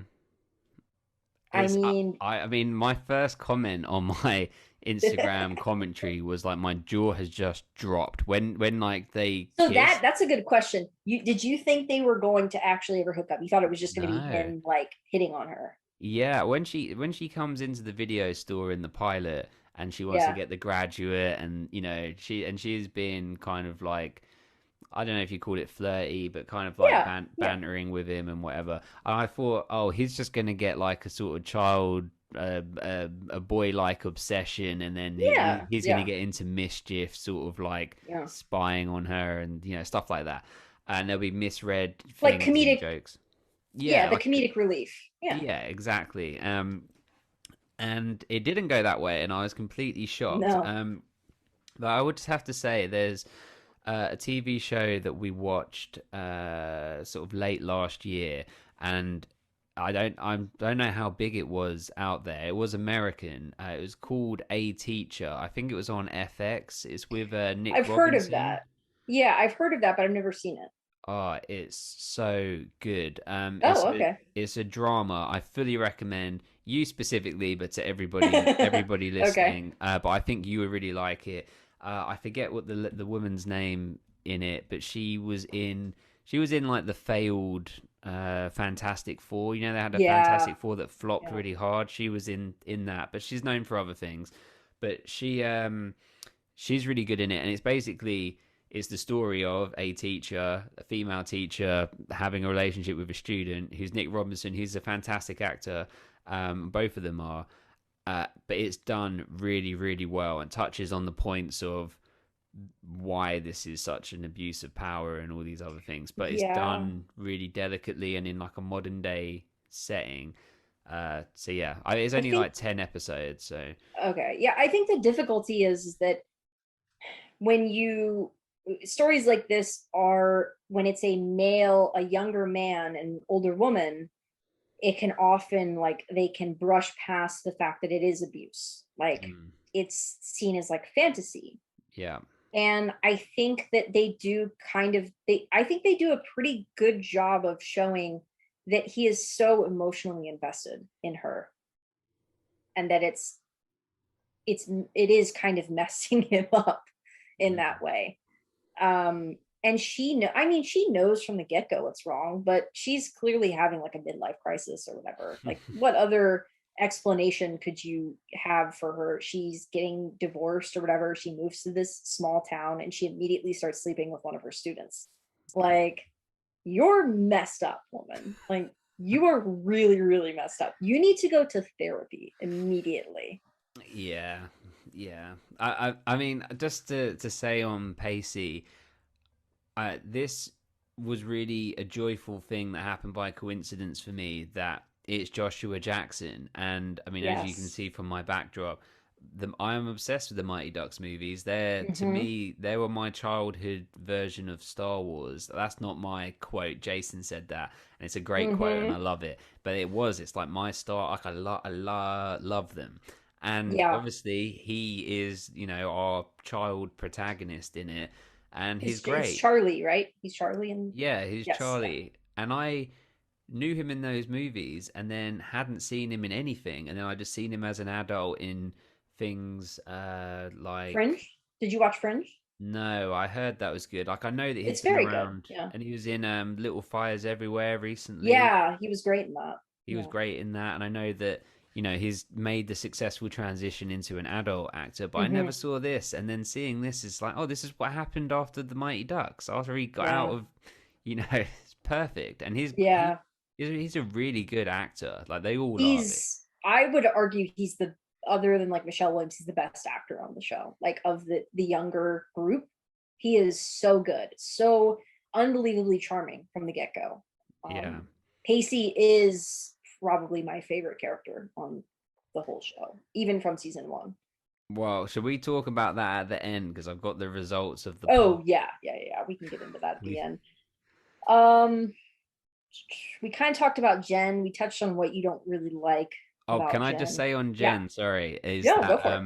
at the end of this season, I was really warming up to her, and so I'm Yeah, already becoming more of a fan of her, especially with the stuff like you were saying with her grandfather.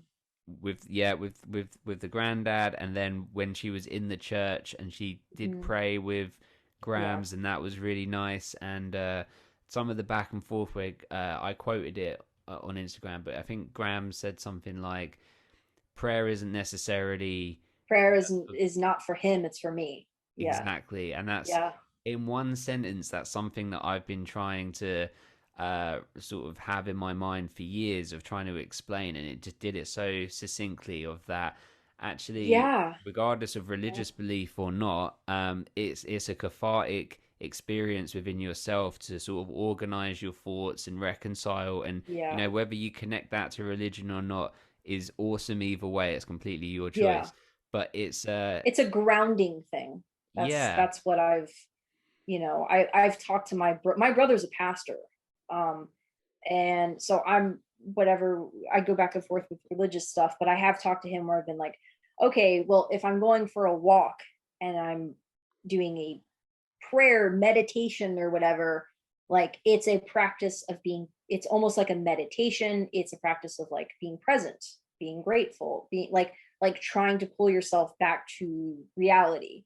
And I think that that's what Grams is talking about, where she's like, this is for me, this is for me to, you know not lose it.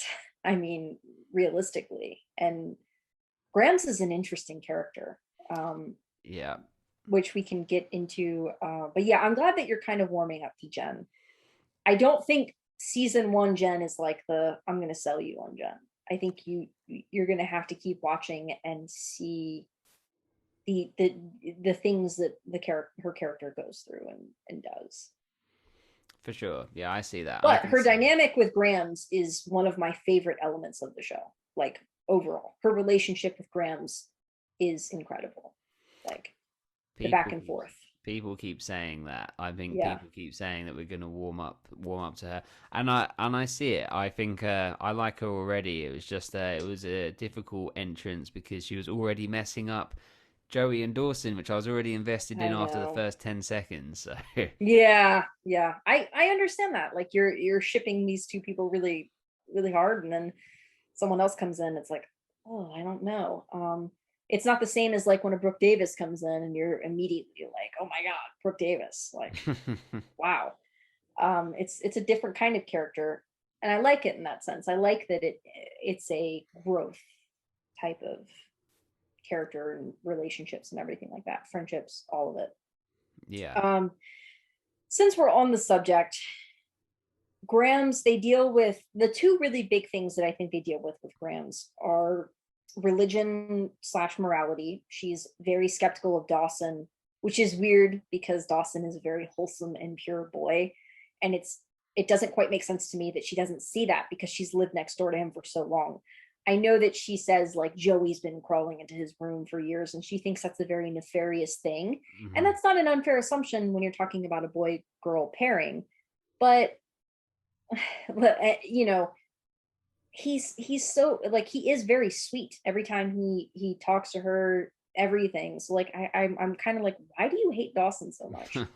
And then Grams, they also touch on the issue of race in a really big way with hmm Grams, um and her bigotry. And I mean, like, Grams is a character that you're, like I said, you're going to have to see her more as the show progresses. But I mean, it's fair to say you can hate Grams in that episode. And then by the end of it, go, oh shit, Grams. Like that, the episode where Bessie is giving birth and she's, her son is mixed race. And Grams seems to have a problem with that because she does the excuse that, I don't know if you've heard this from like white family members, but they definitely, like, people who are more bigoted will say something like that, like, well, I'm thinking of the kid, like, I'm thinking of the child, you're going to make life harder on them. And I'm like, oh, fuck up. Like you're just wrapping racism up in a new packaging and presenting it in a different way. You're presenting yourself as the caring racist. No, like, Yeah. I mean, in the sense of like, you have to acknowledge race and have discussions about race and have discussions about what your child will go through. Yeah, like that, I understand that. But like, now when Grams brings up, I don't like that your children having a child, I understood that way more. Where it's like, yeah, they're very. I think Bessie is supposed to be like 21, something like that. She is very young, and her entire Joey, this baby, this restaurant that they have, everything is under her. Like the weight of the world is on her shoulders. And I feel for Bessie so much. That, and she gets pregnant really young. She's in a relationship with someone she loves, but like they're in a small town, and unfortunately there are bigots, everywhere, especially in small towns, though, that like people that aren't exposed to, city. Like, I guess that's what Grams would say. But yeah, I was very curious to hear how you felt about that, whether you felt like it was a fair depiction of like the passive racism that we've had in the, now what people think is a post-racial world, which doesn't actually exist, like, as a farce that liberalism, like, we have created, saying like, oh, it's not racism anymore, it's this thing. It's like, no, it definitely is. Yeah, well, I mean, this storyline or that bit is always going to be like a more of a sensitive one to me, as Yeah. my wife is black, and we have a mixed race child, Hmm. and what that does, what my experience is, and what I have learned is you very quickly learn how privileged we are as white people, and Yeah. what that looks like, because to an extent that has to be learned, because we don't know it any other way. I mean, I'm talking for myself in the UK, and and America, and well, actually the entire world. Like, we are, like, white people Yeah. are inherently privileged in ways, unfortunately, that other ethnicities aren't, and it's horrendously sad, and I Hmm. hate it. Um, but when hearing comments and things like that, it is very Yeah. much like what you said. Like, a lot of people are like, "Oh, it's just a generational thing. Oh, it was different in their day." And Yeah. my feeling on that has been and always is, well, it's not those days now, Yep. so there is no excuse today. You will respect everybody, because that's the world that we live in. There's no valid reason to not. But so I think I put on my Instagram, whoa, like something like shocked or whatever, and then I'm pretty Hmm. sure I put dot dot dot fuck you, Grams. And I mean, that's very justified. It's not the same, but I have had really homophobic things said to me in the same sense of like, well, I just care about blah blah blah. Like, I don't feel, I'm not homophobic, but mm, I just don't like seeing I two girls together. Yeah, yeah. have a gay friend. I'm not homophobic, like that sort of Yeah, thing. yeah. That Matt and I joke about that all the time. I'm like, Matt, I can't be racist. I have a black best friend. No, no, Yeah. like, no, no, no. It's all bullshit. Like, you can have those bias. Like, you can be you know, a person who had like people don't even understand like you can have like in the sense of like you can have a mixed race child and still be racist. Like you like these things are embedded in us in our culture. Hmm. And um Grams is the product of that generation for sure. But like when it comes down to it at the end of the day, she did seem to prioritize life more than anything else.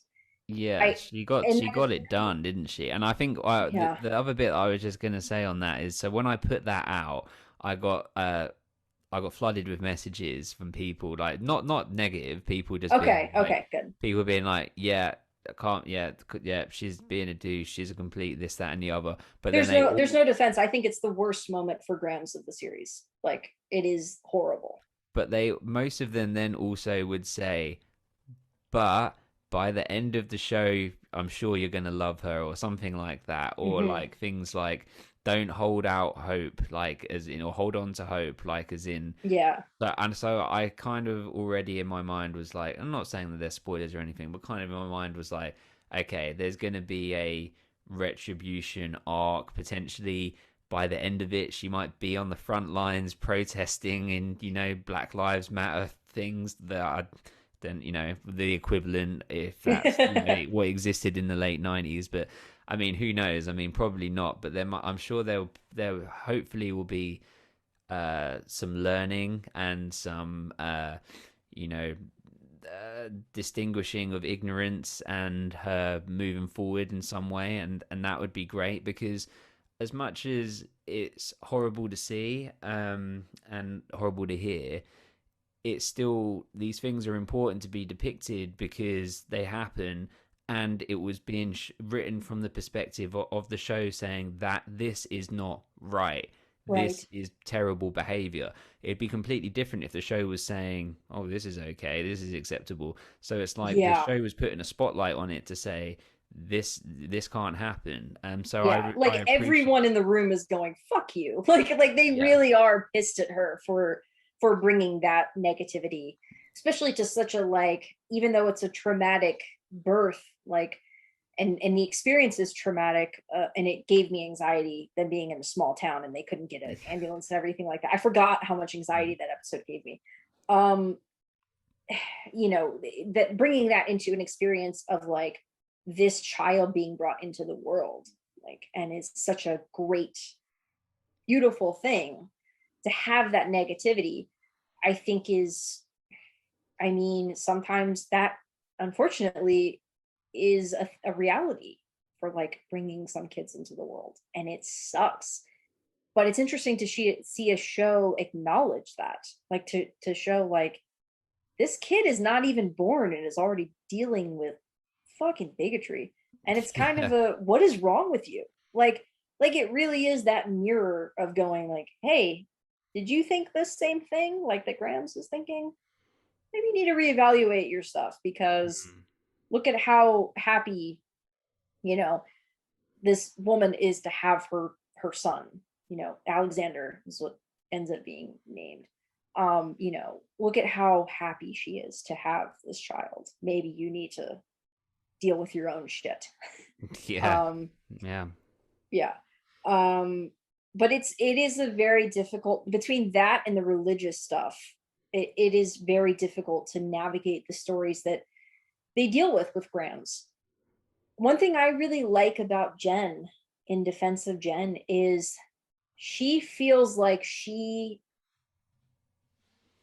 it's almost like, okay, if you let's say that God is real and God brought Jen into Grams's life to challenge her in ways that she would have never realized.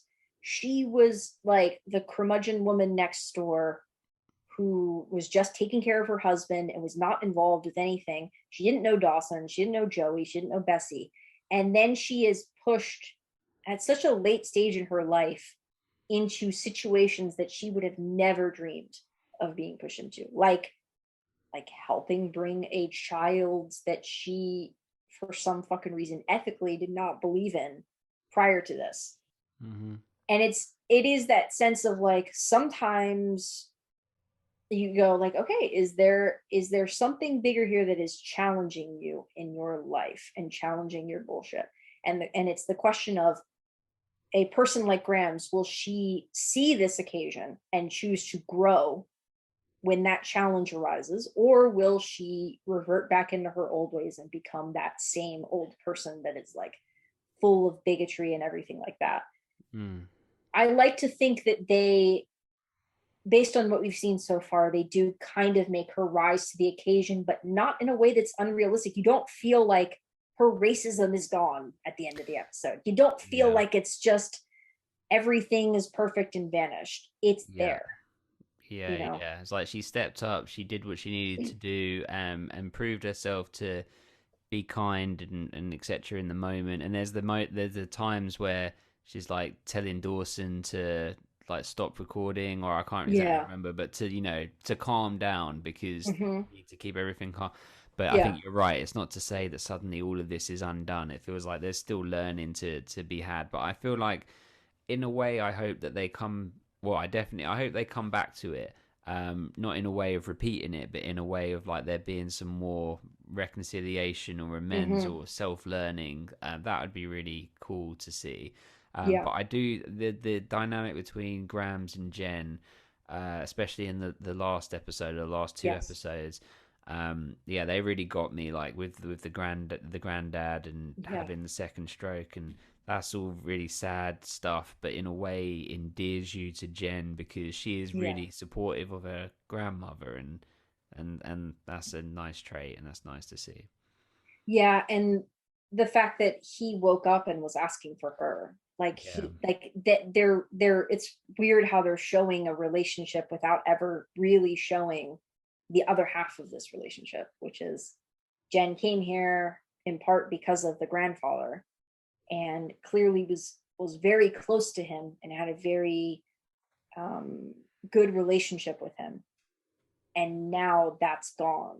Like, and it's this um, it's they really leave her at the end of this season in a very emotional place. Mm. That you're kind of like, what are we gonna do now? Like, where do we go from here?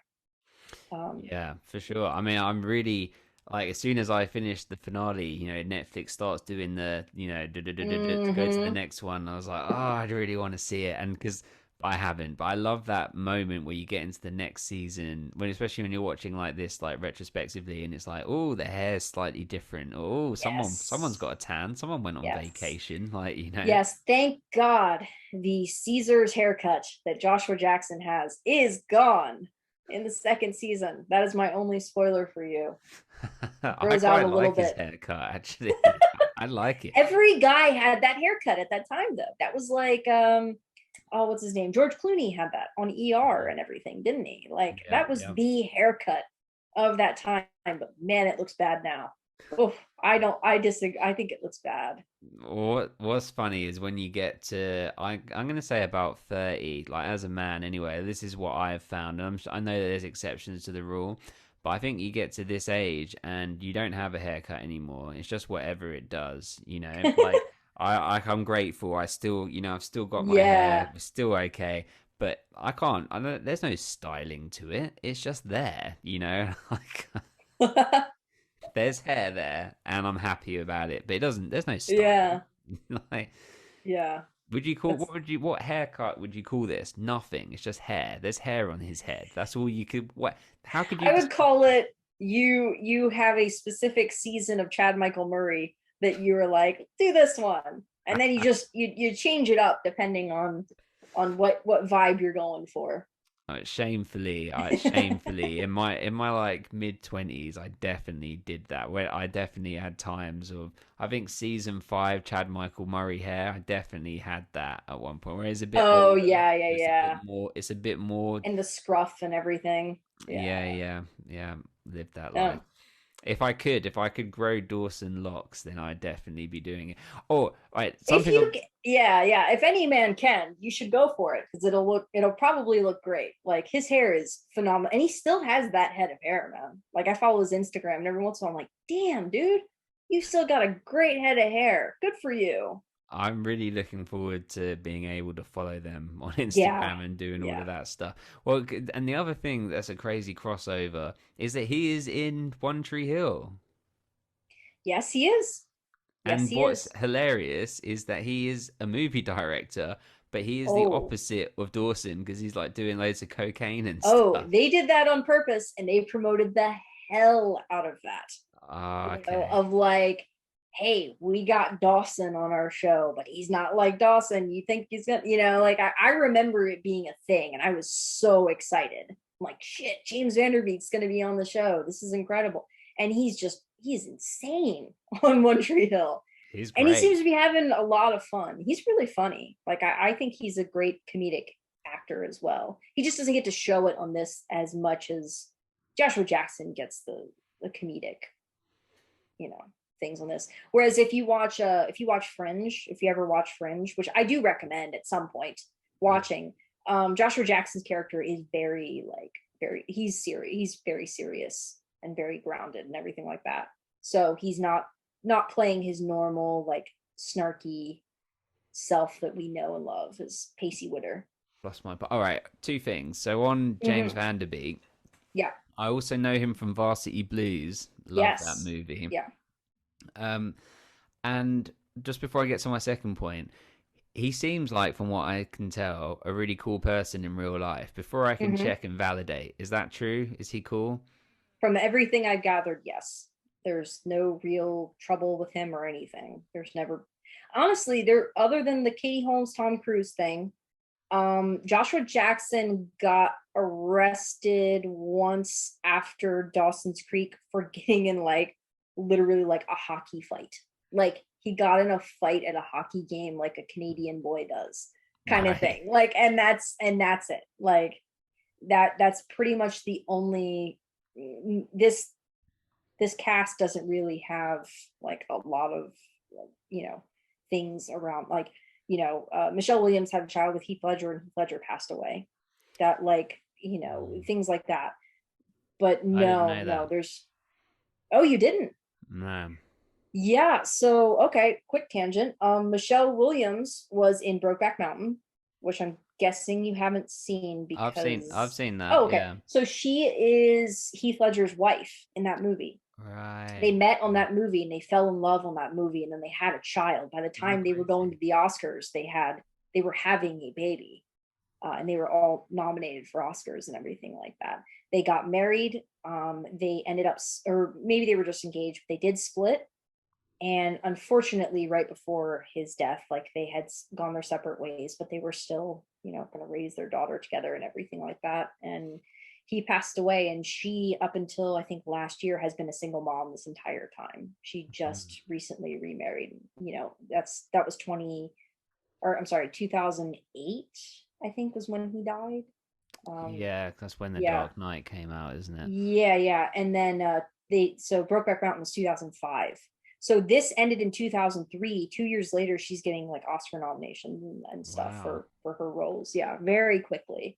And they were both very young when they had, they were still in their 20s when he was what, 28 when he died, I think, something like that. Yeah, that's Yeah. so sad. Rest in peace to Heath Ledger. Yeah. But yeah, Well, they have a daughter together. She looks just like Heath Ledger too. It's crazy. cool.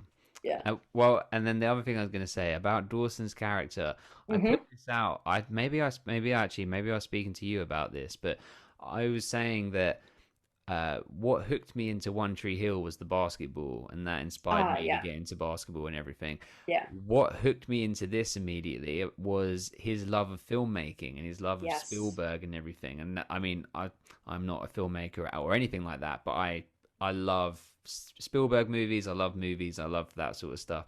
And so, able to channel his love of that and him and Pacey, working in the video store and everything. I think that's a great hook. Like I love all of that.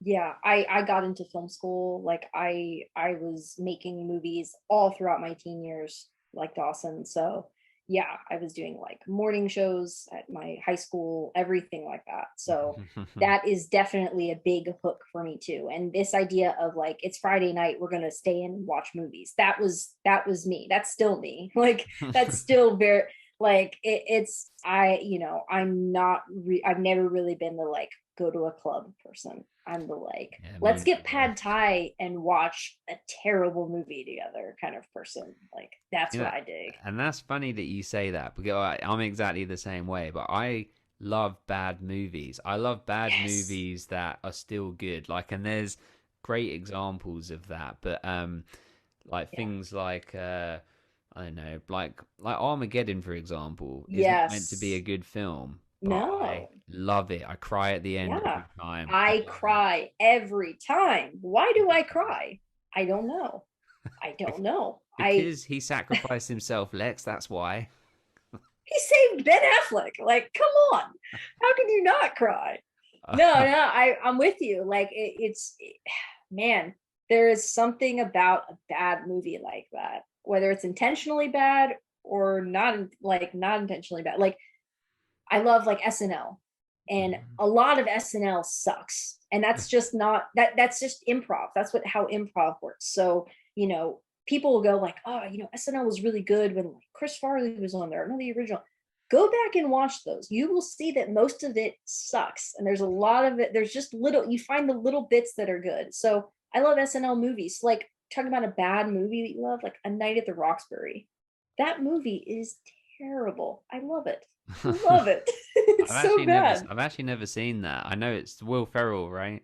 Will Ferrell and Chris Kattan, and it was their skit on there. And I watched it all the time as a kid, and it was so cheesy and stupid. My brother and I laughed our asses off at it. Like, so yeah, I'm like the like watch a movie, whether it's good or bad, and then analyze it forever. I love that. I love that they can sit there and just like analyze the movie and talk about everything. And sometimes, and I've been in this situation, um, she doesn't care as much. Like Joey is not as invested in it as Mm, Dawson, but she loves him. So yeah, she likes hearing him be very passionate about it. And that is a little like a little touch that I love. that's a great touch. I hadn't really Yeah. considered that, and Yeah. that's so true. And then two things. The No, it's one, the I hate people. Well, hate's a strong word. I good. I have a disdain for people that can't appreciate bad good films. Like, and the people that Yeah. can get a little bit like on a pedestal of like, well, oh, why don't you watch The Godfather Part Two? It's like, yes, that's a great film, but how about I want to watch Happy Gilmore again? Like, Yeah. or Yeah. and then the other thing I was going to say was this is a side tangent promo plug for Lex and Ooh. Matt's Excellent Adventure. I've been loving your Benifer rants about Ben Affleck and Jennifer Lopez just on the back of the Armageddon chat is so funny. I Yeah, yeah, I'm a little bit obsessed with that. I feel like I'm bringing more of that to the show than maybe even Matt wants to, and it's not going to stop anytime soon. I'm just like, I'm going to make you listen to me talk about the dramas of my middle school that have now continued for some inexplicable reason into adulthood. So I'm like, yep, we're going to have a Bennifer update. Apparently every week there's a Bennifer update. I And love it. then yeah, and I mean, this in this last week's episode we were just like writing a whole story about the bracelet, and it was so stupid. We had so much fun talking about it, so I'm glad that you're enjoying it. And I've also received messages from other listeners who were like, I really like these Bennifer updates, and I'm like, okay, I guess we're doing something right. Keep them coming. I think I'm Yeah. like one of the only people that really likes Ben Affleck. Or like I like his performances and I like I do too. I even when I talk about him being like mega depressed and smoking smoking a cigarette, and he just looks like he has the crushing weight of life on him. I'm like, dude, same. I like there's something about him that is very real and mm, relatable. He's a very flawed guy. Like how I don't know. There's just something about his like dread that he sometimes seems to have that I'm like, yeah, no, we can relate to that, Ben. We can relate to that. yeah, for sure. But I mean, and some of his performances are undeniable. Like his performance in Gone Girl is great. Is perfect in Yeah. that. His more recent one, I don't think. Argo was Oh, amazing. Yeah. I think he won an Oscar for that because I think he Yeah. directed it, didn't he? Yeah. He won Uh, an Oscar. but I forget what it's called. I think it's called The Way Back. It came out like Oh, I last haven't seen year. that one. That's he's a basketball coach, right? Yeah. Yeah, it's really good. I mean, this is not a spoiler; it's in the trailers. But he's an alcoholic, Yeah. and that's kind of he plays it so well. Like he's really good. Like I think he's a really good actor, and obviously Yeah, a I do good too. story writer, and so I think he's really talented. But and then Jennifer Lopez is just well, she's one of the most beautiful women in the world, and Yeah. continues to be forever. But Yeah. for She's some like an reason, eternal star and maybe one of the last of that type of star. Now we have people that have their own little audiences, you know. We have we have fans as creators of content on the internet. that's We crazy to have say, but yes, right. No, we do. yes. We Yeah. have people that are watching this, listening to this right now just because they like us. And like so everyone can have that no matter how big or small, but there are very few people that are on that level of stardom anymore. It's a dying thing because everything's so niche now because of the internet, Mm, which is mm, good and bad.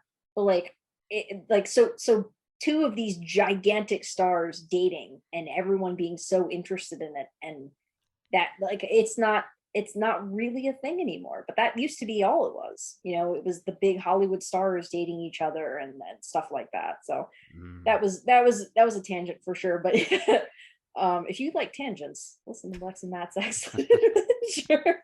Links below for more um Bennifer updates. so i I want to, I know we're going to get into like the polling that we did and everything like that, but the last real characters that we need to kind of touch on are Mitch and Gail.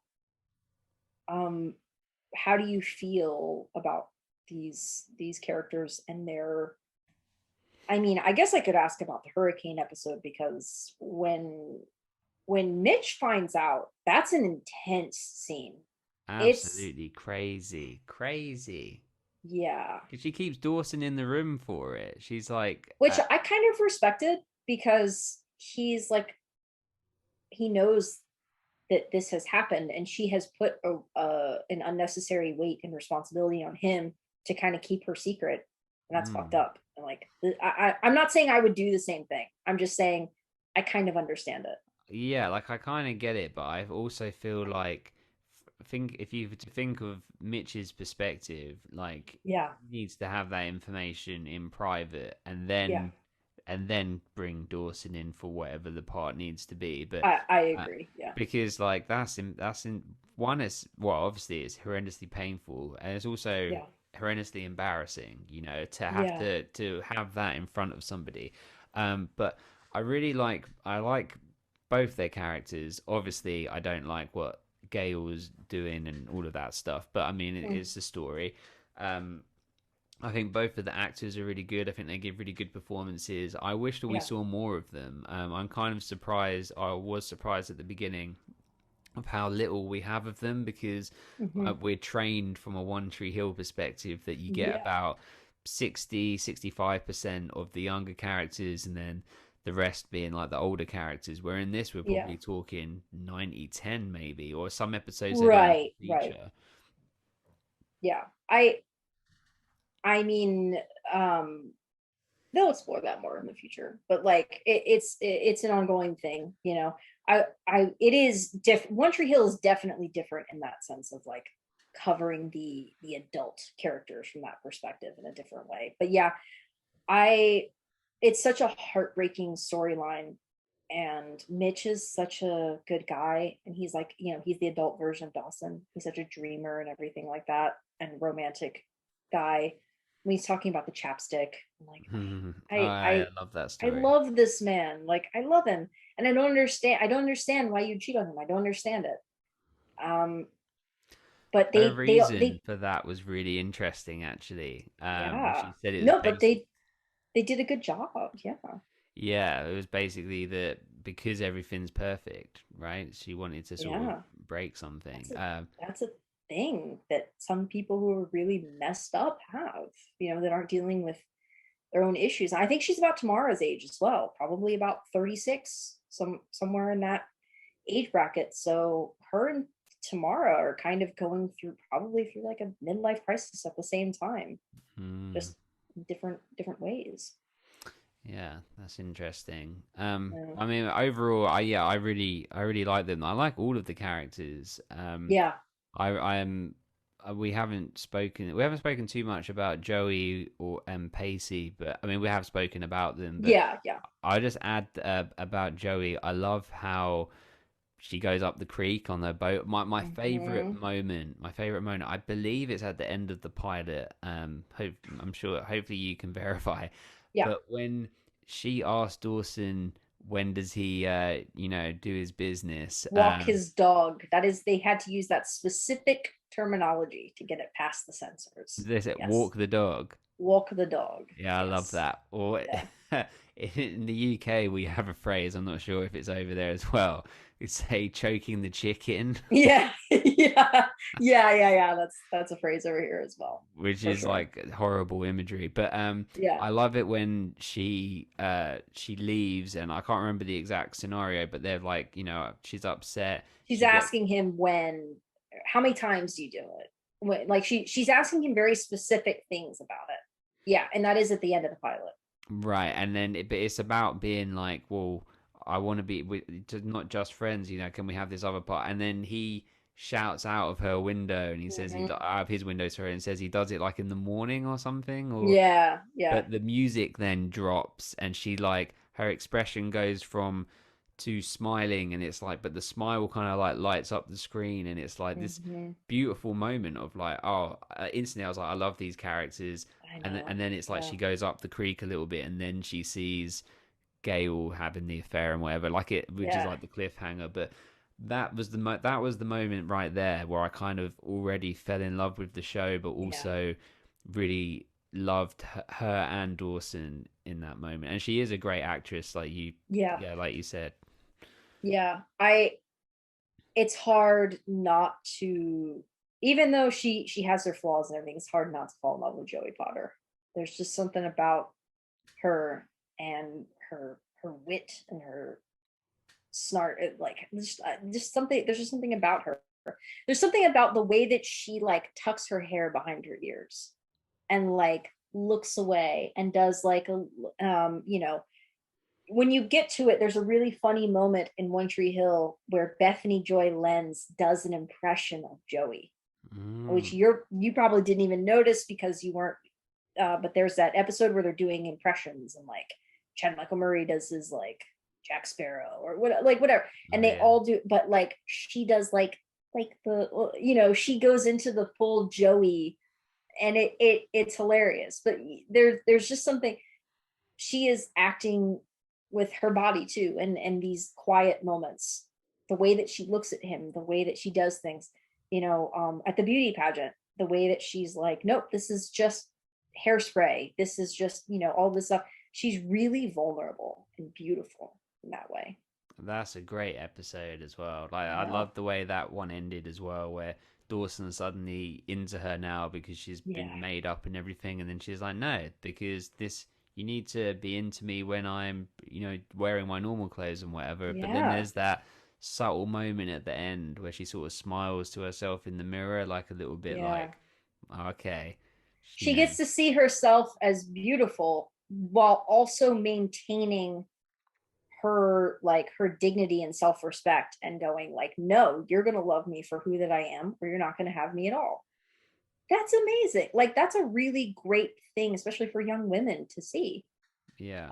I thought it was very well written. Yeah, and yeah, completely, and she's great. And even talking about it now, there's so many standout episodes, like the beauty pageant one, the Yeah. hurricane one, the Breakfast Club one. Yeah. I have to say, I mean, sort of pushing over to Pacey now a little bit. When Dawson throws the basketball in his face, Oh yeah. I Yeah. the are two things about that. One, firstly, I was absolutely shocked, Yeah. and then secondly, I don't know how they filmed it because it was so perfect. Like it hit him in the face and then hit the Yeah. camera. I mean, I don't know what special effect they did on that, but it looked so Yeah. real. Yeah, I don't know. They are really really good at filming the show. Like there's I mean, yeah, you made fun of the boom mics dropping in and stuff. That happens on every show, unfortunately. Yeah, They yeah. film these in a week, you know. They have very limited amounts of time to do this stuff. One of the worst shows is Boy Meets World, I guess. There's a Boy Meets World podcast and they point out that as well every time. It's pretty funny. But yeah, I think the cinematography in the show is fantastic. And for a show that is so in love with filmmaking, that's incredibly important, you know? Mm. Yeah. Yeah, totally. I mean, and on the point of like spotting the boom mic and things, Yeah. I had a lot of people messaging. I was saying it in jest, like, "Hey, here's the boom mic again." But Yeah, yeah, yeah. quite a few people wrote in and said that actually the reason is because would have been released on TV in a different ratio, so it wouldn't have been as wide, so you actually wouldn't have seen that top bit. So I mean, Yeah, yeah, yeah. I don't are they is it not 4-3 on I don't know. But yeah, Buffy has issues with that. I don't because that's forgivable then if that's the point, because they didn't think it was going to come out like that. And then I don't know, was it you that told me, or it might have this been. this disc contains full screen presentations that are formatted to fit your TV. Mm. So yeah, and the Netflix versions would probably be the same. So that might be an actual. They might have gone back to the film or whatever, and might be something related to that. But anyway, what were you And gonna ask? then I'm not sure if it was you that told me or if it was somebody else, but somebody said that these were all filmed before being aired. Like they filmed all 13 and then they started airing them. Where normally they're airing as they go, and so it was like Interesting. a complete thing. So like like how if on another show they might be 6 episodes ahead or something. I'm making Yeah, it up, but yeah, let's pretend. Then say if the audience is reacting a certain way and hating something or whatever, and you think you're going to lose ratings, they can try and change the storyline as they're yeah. going or edit some of the other ones.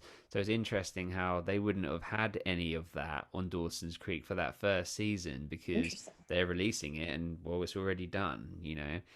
If that's true. I mean, Yeah. that's I mean, I don't know that. I'll have to look into that. I've never heard that before. It definitely wasn't me that said it because I've never heard that before. right.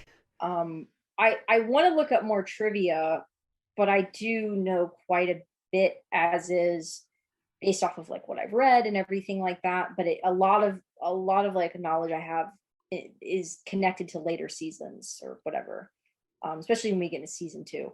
But yeah, I'm very curious. Like we can talk about the polling that you came up with because that or that you had on your page, but I'm curious to hear in the sense of like you do the same thing with Dom on Ravens.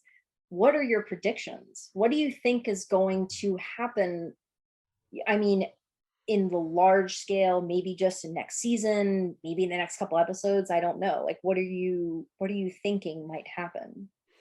Well, I'm thinking, I 100% from the first episode believe that the end game will end up with Dawson and Joey. If it ends any other way, I feel I would be disappointed. At this point, like it feels like that's the Ross and Rachel, the Jim and Pam. It's got to be Hmm. the Dawson and Joey. Hmm. Um, I but I do think that Pacey will get with Joey first. I've kept Hmm. saying that on my thing. I think that uh, there'll be a point where Joey can't. She doesn't want to wait for him anymore. So Hmm. and Pacey, there was already like little inklings to he tried Yeah, it. they had the whole assignment together, the Yeah, snail assignment. which I loved, and I thought that's where it was going to go. I thought she was going to be into it, and then Yeah. as that's happening, Dawson will realize his feelings for her, but it's not the right time, and then he'll Hmm. get with Jen, and all that sort of back and Yeah, forth. yeah. But I still think that's going to happen. I think that Pacey and Joey will have something. It's hard. I think that Grams will become good and be like Yeah, yeah. a favorite from like what people have said. I'm assuming that they're gonna that 6 seasons. I think they're gonna stay in high school. I think the Hmm. sixth season will end because I think I'm gonna guess that like every 2 seasons might be one academic year in the show or something like Yeah, that. yeah. So I don't think they're going to like time jump or anything. Hmm. Um, I think that it will end with Joey leaving Capeside, but leaving with Dawson because she wants to leave, right? That's her whole Hmm. thing. Yeah, Um, she wants out. Yeah. and I think maybe he'll go, maybe they'll go to LA or something for his Hmm. film career or something like that. I think that we've got to have some like big marquee moments, like Hmm. like the school shooting type one in One Hmm. Tree Hill. There's got to be something that's related to that. I don't Hmm. know what it will be. I'm going to say a fire throwing out. Okay. You're like, pick a natural. We've already done hurricane. What other natural disaster or thing can you throw in there? But maybe it's like a fire that like Cliff started or something. I reckon why not? Okay. Arsonist. I No, reckon no, that's okay. I think Cliff will have something to do here, like because they've used him quite a Like be lot. a larger character. Yeah, like he'll Yeah. be a blockade for Jen, maybe Hmm. for Dawson potential. I'm not sure, Yeah. but I think in the end, yeah, that's about as much as I can do right now. I think with the Yeah. parents, I don't know where they can go because I guess they're continuing to Yeah. work on their relationship. Perhaps potentially they will actually divorce at one point and then Hmm. they'll reconcile later. But yeah, Yeah. is that okay? No, no, no, that's okay. I didn't give you advance notice that I'd be asking you that. I just kind of wanted to, after our conversation, to see what you think based off of what you've seen. And I think every season, we can do that. We can go, okay, Mm. based on the knowledge that you have now, what do you think's going to happen next? I'm so excited for you to get into season two. I I can't wait.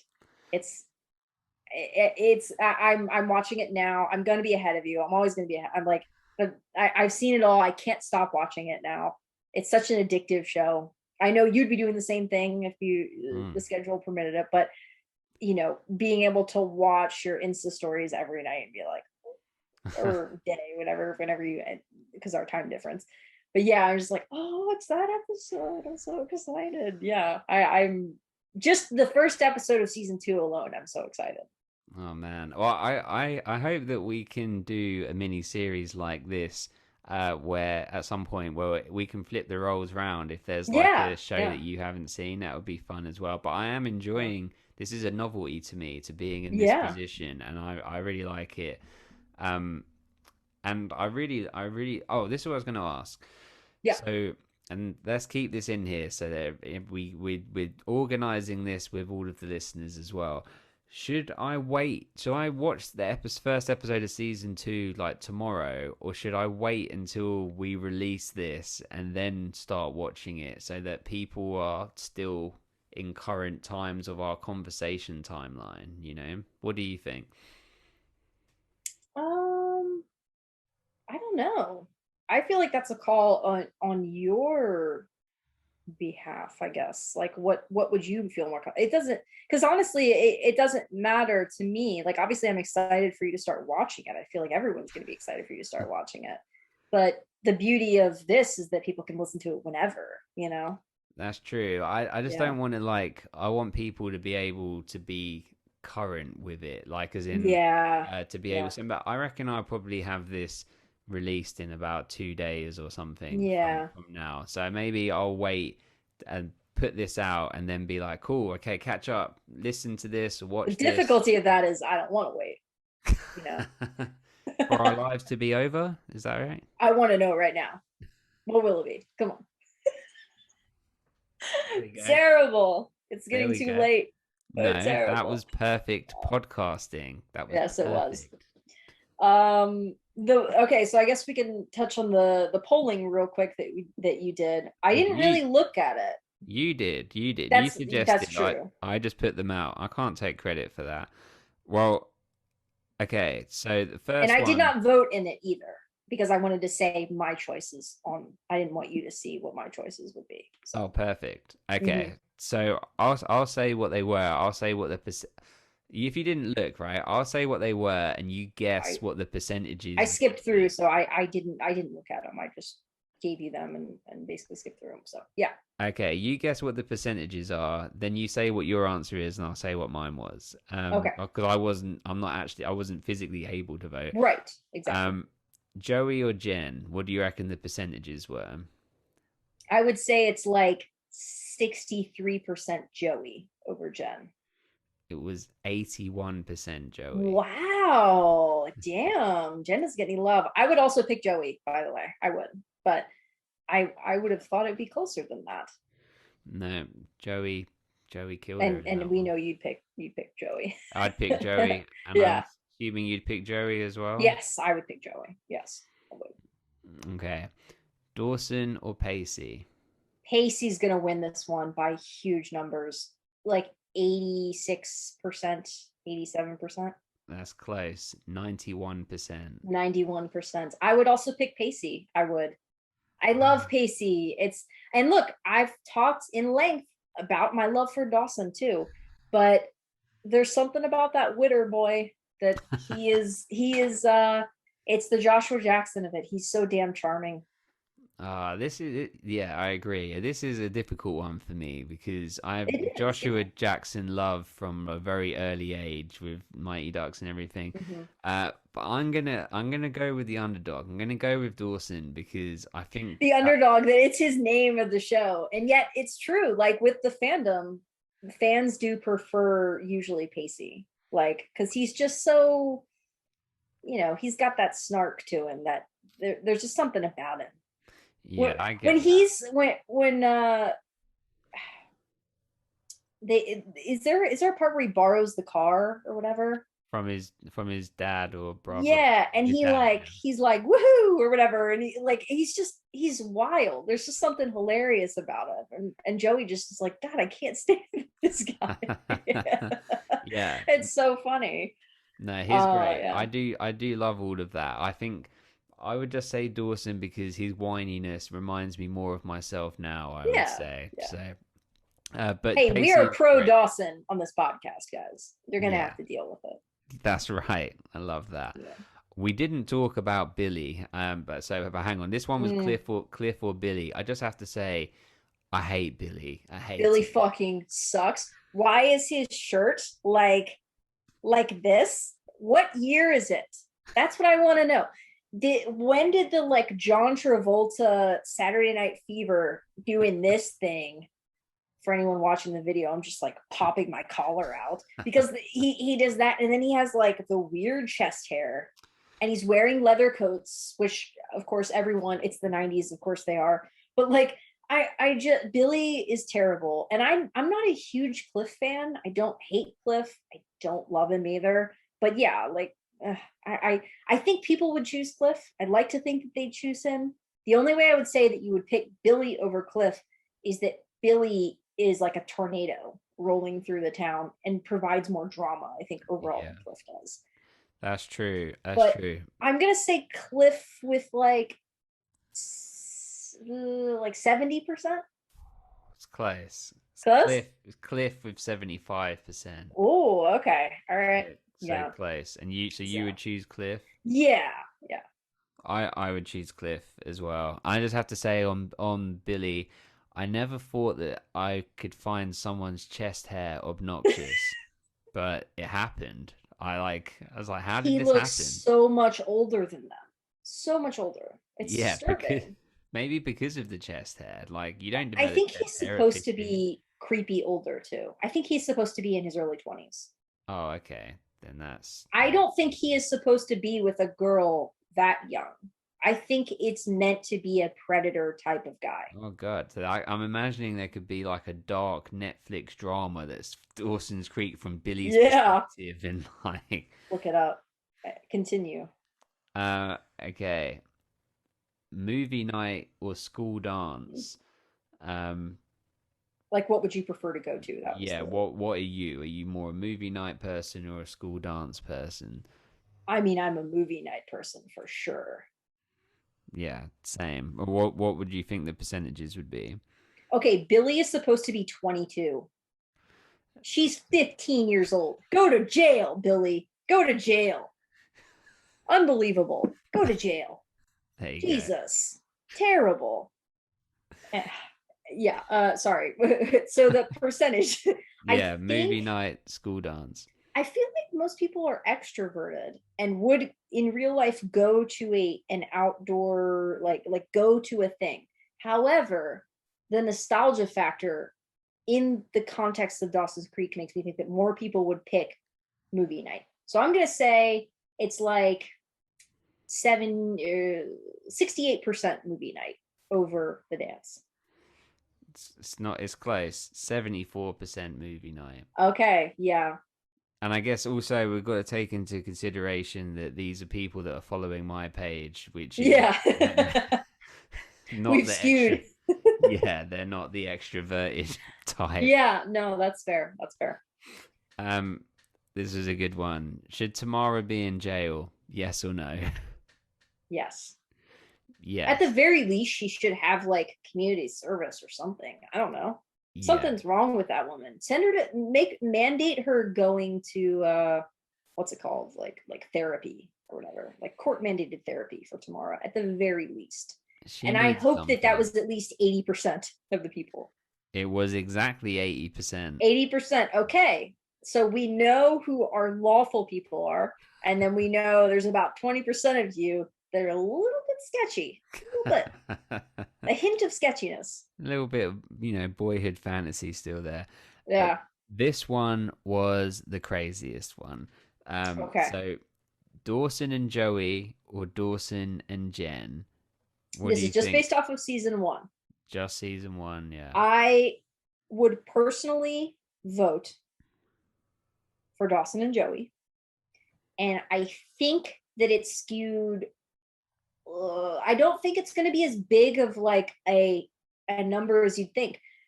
I'm going to go with like 58% in favor of Dawson and Joey.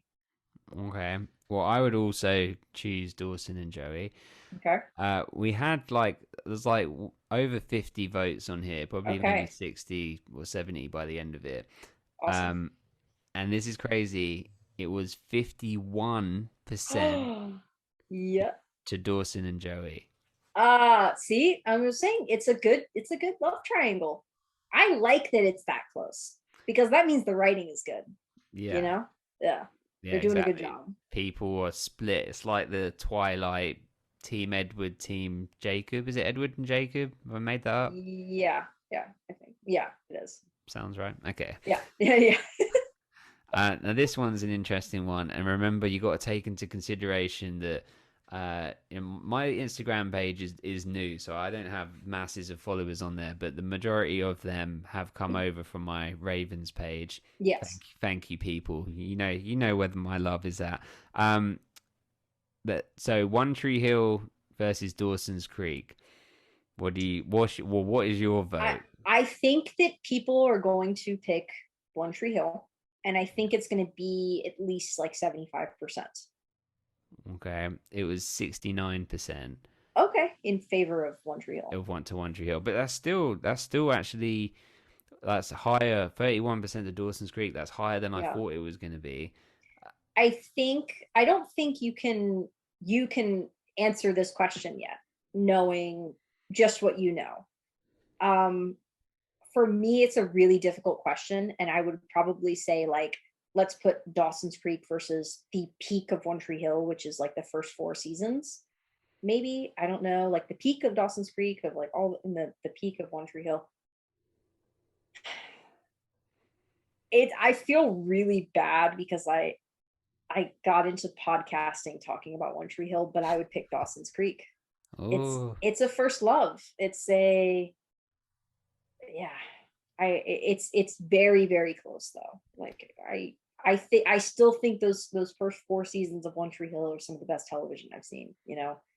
But and then from there there's a lot of great stuff. But it can get dicey. Um, but yeah, there's just something about Dawson's Creek that I love. so did you ever consider or have the conversation of doing a Dawson's Creek podcast before you did the River Court? Like, was that With ever in? no, no. I that wasn't first of all, I don't think Ryan would have ever watch, and he was probably the only person I was going to podcast with at the time. I wasn't as close to Matt as I am now, so he was really like the person I'd podcast with, kind of thing. And he was getting into One Tree Hill. And his wife is a Dawson's Creek fan, but no, there was never really a discussion about a different show or anything. We had talked about doing a Lost podcast or something down the line because I had fallen in love with that show based off of his recommendation. But no, that was never, it's not really his show. Like it took a lot to sell him on One Tree Hill too. I basically had to say, hey, there's a time jump. And he was like, what? I love time jumps on television shows. I'm like, yeah, it happens eventually. Get into it. I actually referenced your Lost. You had a slight conversation with Ryan about doing a Lost podcast or something at some point. I just sort of in jest or whatever on the River Court. And this is all way before I was podcasting. And he said, or you said, I can't remember, that you would call it Through the Looking Glass, and that is like the perfect name for a Lost podcast. So perfect, it actually makes me angry, because at some point I definitely want to do, if something like this or something on Lost, because I love it, and I cannot think of a better name than that. I mean, I think we can fairly give permission to do that at this point, like to use that name. So okay. I mean, I probably will be able to clear that one. Well, and if you're you're super into Lost, and noting that I feel like this is going well. I was gonna say I like this experiment of covering an entire season. It's very different, and it's a little bit easier to do too, I think. It's less committal as well. It's like right. It's not like an every. I mean, it's a big commitment to watch the whole show, but like it's not as big of a week to week doing, like you said, like you watch multiple times episodes of, and you have to really evaluate it. Whereas this, we can just like look at the overall themes and the overall things that are going on. So it's a little different. I think it's really cool. Yeah, I mean, the reason that this started was nothing. It was not planned. I was watching it, documenting it on Instagram. And then I was like, come talk to me about it. Like, I'm so excited. Well, we were just talking about it, and it was like, well, if we're going to talk about it, we should talk about it at length, and we should just put it out there, because it's what we do. And the idea of just doing one a season, I really like it. I think I do too. Yeah, we'll see how people respond to it, but I think people will like it. So yeah, you guys definitely need to give us feedback. Okay, no spoilers. Yeah. Exactly. Well, yeah, I mean, it'll be really difficult for Dawson's Creek to beat out One Tree Hill, because One Tree Hill is like my first love. I don't think it's ever gonna be that way to you, but I'm very happy of how much you fall in love with it so early. It is one of those shows, when I've talked about it in the past with people, I've said, like, maybe get to season 2. Sometimes you have to work through a show a little bit more, and the first season is shorter, so they have the benefit in season 2 of more time with all of these characters. I'm looking forward to it. Yeah, because starting with season 2, you get the traditional like 22 episodes like One Tree Hill does. Right. Okay, that's good. So that'll feel like, well, it'll be double almost, won't it? Yeah, exactly. Well, the final one, I threw this one in on the end just to see, was Dawson's Creek or the OC. Now, the OC, I feel like a lot of people are going to pick the OC, and it might even be the majority of people pick the OC. Maybe it's close to like 60%. You're wrong, because it's all about Dawson's Creek, 100%. However, I know lots of people love the OC, and I'm not going to bash it because it, but let's say like 58% in favor of the OC. It was actually 66% in favor of Dawson's Creek. What?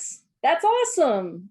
I'm so glad. See, I feel like this show being on Netflix is giving it that second life, and it's amazing. For a really long time, I didn't know anyone who watched this show. It was just kind of mine.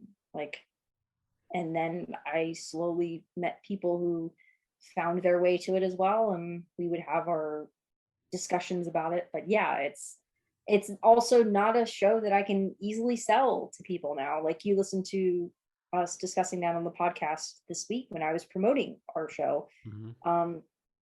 I was talking to Matt about it, and Matt was like, yeah, this is not going to be a show for me. And I was like, yeah, and I'm not going to sell it to you. Like, I can't give you the thing that will make you, sell. I can sell One Tree Hill to just about anyone. I can with my pitch, but Dawson's Creek is a little bit more difficult. It's a little bit smaller and slower, but that's what I love about it. It's about the personal relationships and everything like that, Yeah. No, I'm really enjoying it. I think it's Yeah. I don't know if I was to try and pitch it to someone. I mean, like say if I was to pitch it to Dom, let's say, Yeah. as someone that I know he hasn't seen it, I Hmm. would probably just say it's about. It is a bit more difficult to say. I would Yeah. just say, trust me, watch it. Just trust me, just watch Yeah, it. yeah, yeah. Because when you pitch One Tree Hill to people, you say it's Cain and Abel on a basketball court, and they instantly go, "Oh, oh, that's interesting." So like two brothers who are enemies, and then there's basketball involved or whatever, and Yeah, like you can pitch that to someone. yeah, But Dawson's Creek is, you know, it's like talking about like the things that we talk about. It's innocence loss. It's how difficult it is to grow up. mm, It's falling in love. It's hitting puberty for the first time. It's things that are a little not necessarily as easy to sell.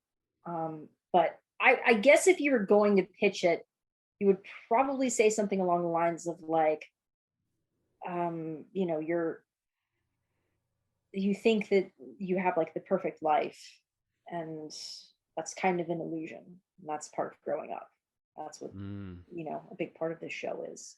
Yeah, and people, that's a great way of putting it. And and people make mistakes, not only yourself but people Yeah. around you as well. And it's about understanding that people grow and evolve and all Hmm. these things that we've spoken about. I love that. And do you know what I also just thought of what I'm going to love about this experience?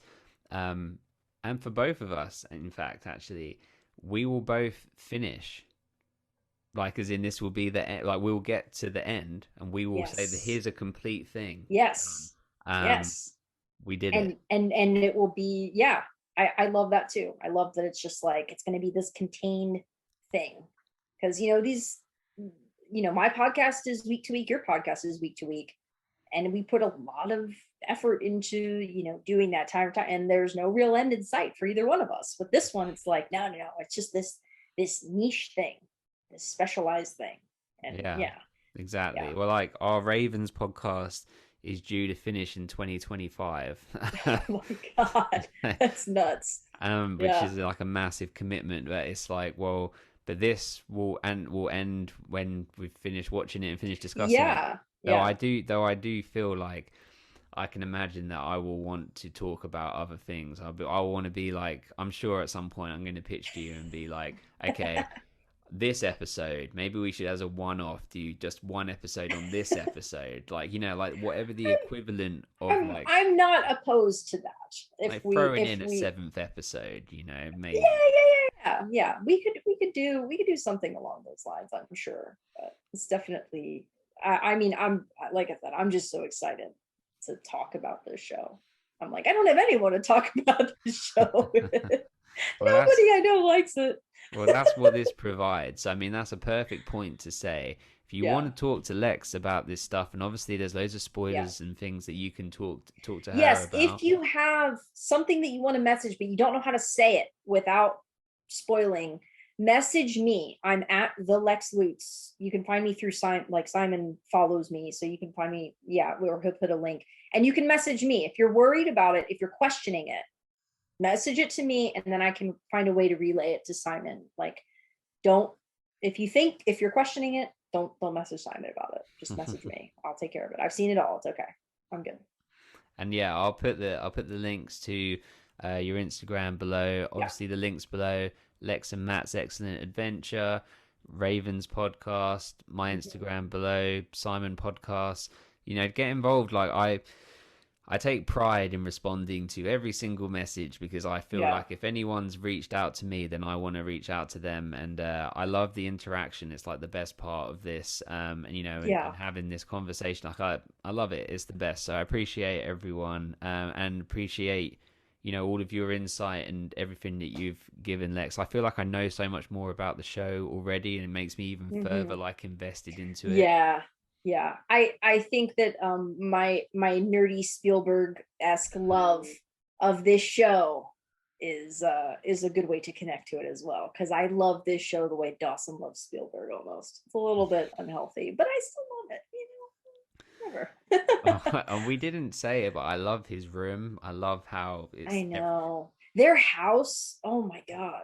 I want their house. I want that creek outside, and like that is the picturesque home. Like yeah. it feels like a home. That set is beautiful. I feel the same way about Karen's house on One Tree Hill. By the way, that's another thing. Their homes are two completely different. Like they're both take place in Wilmington, but the architecture is very different. Yeah, it looks completely different, though similar in ways, like you said, like the street lamps and things like Yeah, that. yeah, But yeah, no, I love all of that. I love yeah. it. I can't wait. Well, Dom and I famously are going to Wilmington 2025, but Yep. now I'm going to just be like, okay, now let's go see the Dawson Creek stuff. Yeah, yeah. Yeah, I will say when you go to Wilmington, it'll feel more like you're walking through like the Dawson's Creek, especially when you get downtown and everything like that. But I think One Tree Hill has a huge, a bigger impact in the sense of like they're still doing. I think they're still doing conventions and stuff. I'm not 100%, but yeah, Well, that's what we're going for. So yeah. we're going to go to the convention. But yeah, you should come. You should join us. We I should mean, make it. yeah, I can even drive. I've made that drive before. So when I was looking at colleges up there, I wanted to go to film school there. I didn't Then get it, it's happening. but I mean, the opportunity, yeah, the chance, the time of Dom and I being there is probably the one time ever. So it'd be amazing to, yeah. we could podcast I in would like to get person. to the UK before that, but who knows? We'll see.